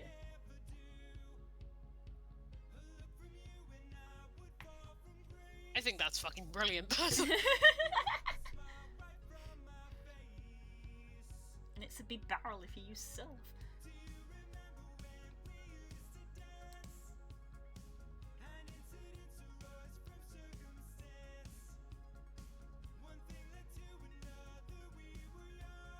I'm trying to remember, like, this. I'm trying to mentally put myself at this point in the game and be like, wait, did you know who this was at this point?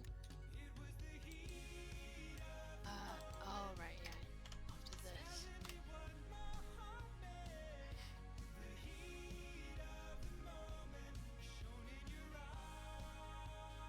Got thoroughly distracted again by something. Apologise, stream. At the attention span of a goldfish. God knew I would be too powerful if I had an attention span. I was reaching for the unmute button.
pacing of this scene is mine to do with me as I wish, and such I shall cut this part because I don't care about it.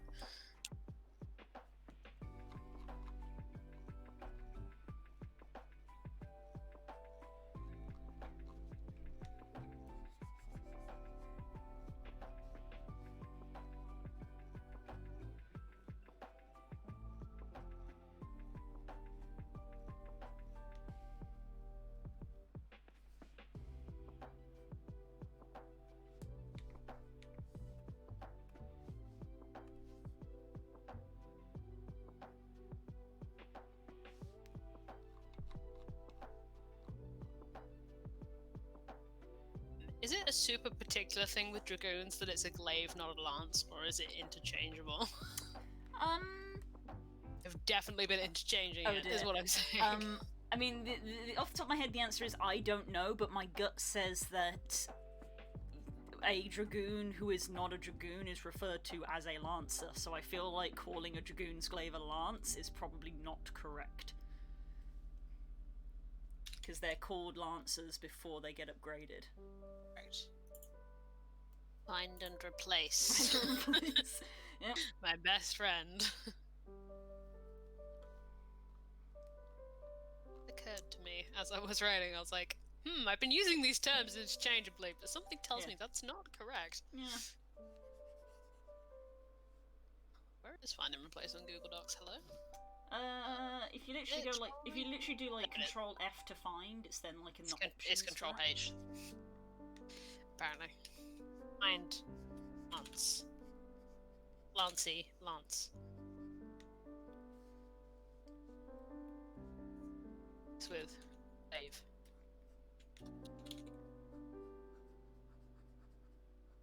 No, don't replace the phrase Lance in the word resemblance. Don't do that.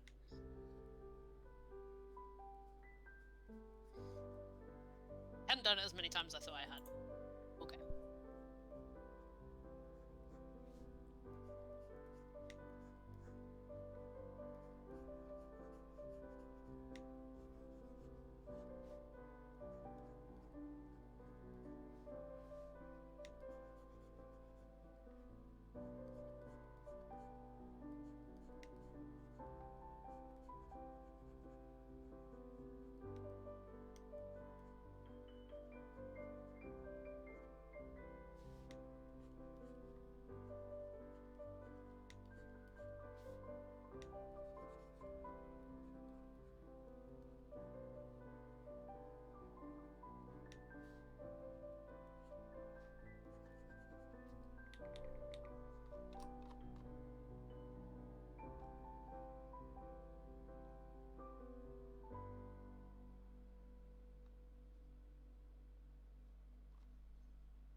Oh, I get to write something fun now.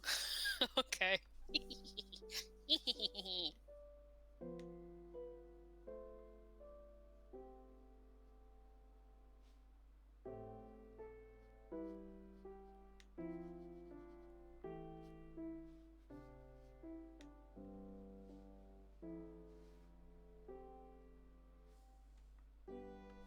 Let's talk to her, no Evie. Damn it. Good thought. Good thought. It turns out they were correct when they said that these were going to be faithful remakes, but also, damn it. I want a Leafeon. I don't want it in the post-game, I want it now. So I can play through the game with it.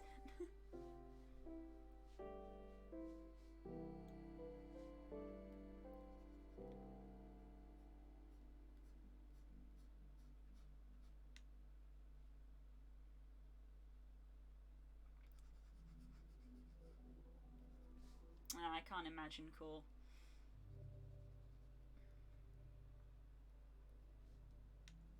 Because that would be accurate to the original.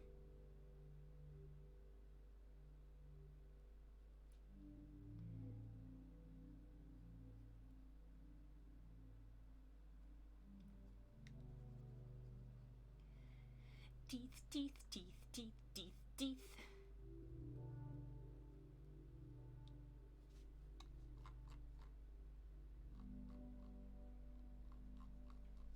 Yeah, exactly. I don't want to be accurate. I want to have an Eevee. Months ago, I thought that it would be nice to have Leafy on a playthrough because I'd never done it before. And then it turns out the reason I had never done it before is because apparently it's not possible. Which sucks. And the generation it's introduced in, you can't have a Leafy on?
I apologise to people I have blend playlists with if this track from Bloodborne appears, but I need it for because it's the right tone for the scene and it's keeping me in it.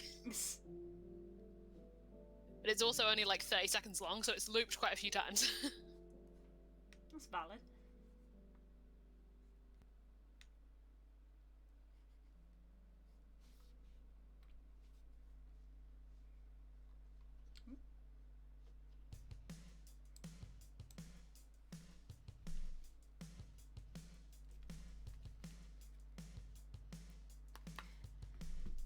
I feel like I am entitled to point out that it is 20 to 11.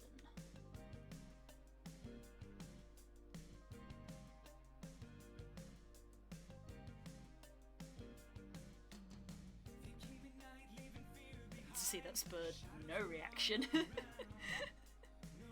Concentrating.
That sure is a sentence you just typed out, Core.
Health check from Core.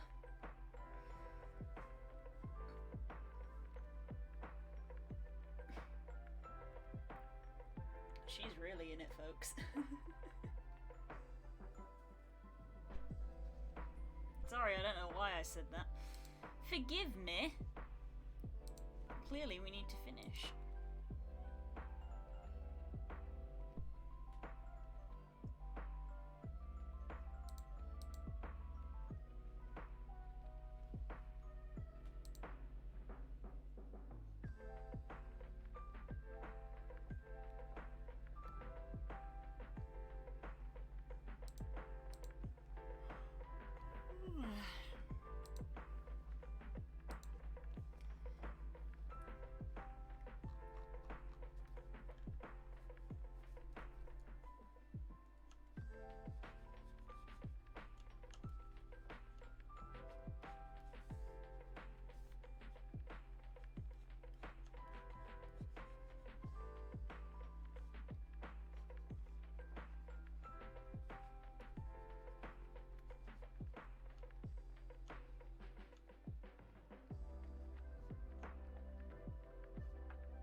Scene transition. Welcome back. No. I spoke to you a few times and got no response. And I was just like, oh, she's in it, guys. She's in it. I just got to do a character intro that's very exciting. Oh, yes. Very exciting. Couldn't get it wrong. Mhm. Because it's him. Yeah. Had to get it right. No, that's very fair. But, I flagged a few times, is the time. It's now 10 to 11.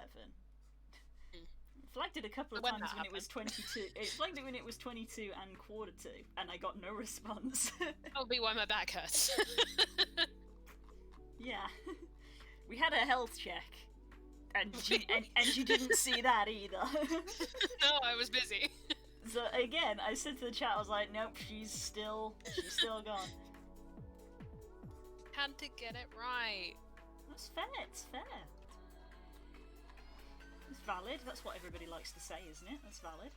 That's valid. That's valid. That's valid. It's what we always say to, like, everything these days.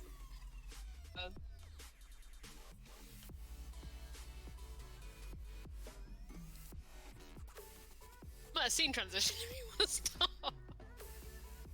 Before I go back in. I've got to switch to Epignia now, somehow. I've been writing Exa for 10,000 years. I don't know how to do it anymore. I mean, I feel like what we need to do is probably wrap up, let's be honest. That's what I mean. Like, do you want to wrap up before I keep going, is what I'm saying. Yes, because you're not going to stop otherwise. Yeah. Made some more progress on this, just a little bit. Yeah. Mainly neatening up these scribbly lines. Thank you. Sleep. Donald's now obtained a belt. Hey. I don't know why, but he has a belt now. Either one. It's one of those things where it's like, in the description of the rules, both of these people should be wearing armor. But me, personally, does not like drawing armor. Who's ever cared about the rules? Us? No. It's the main reason that Tyler has never ever been drawn with armor ever is because I don't like drawing it.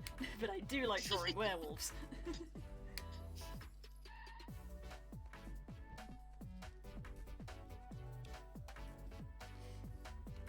Doesn't count me.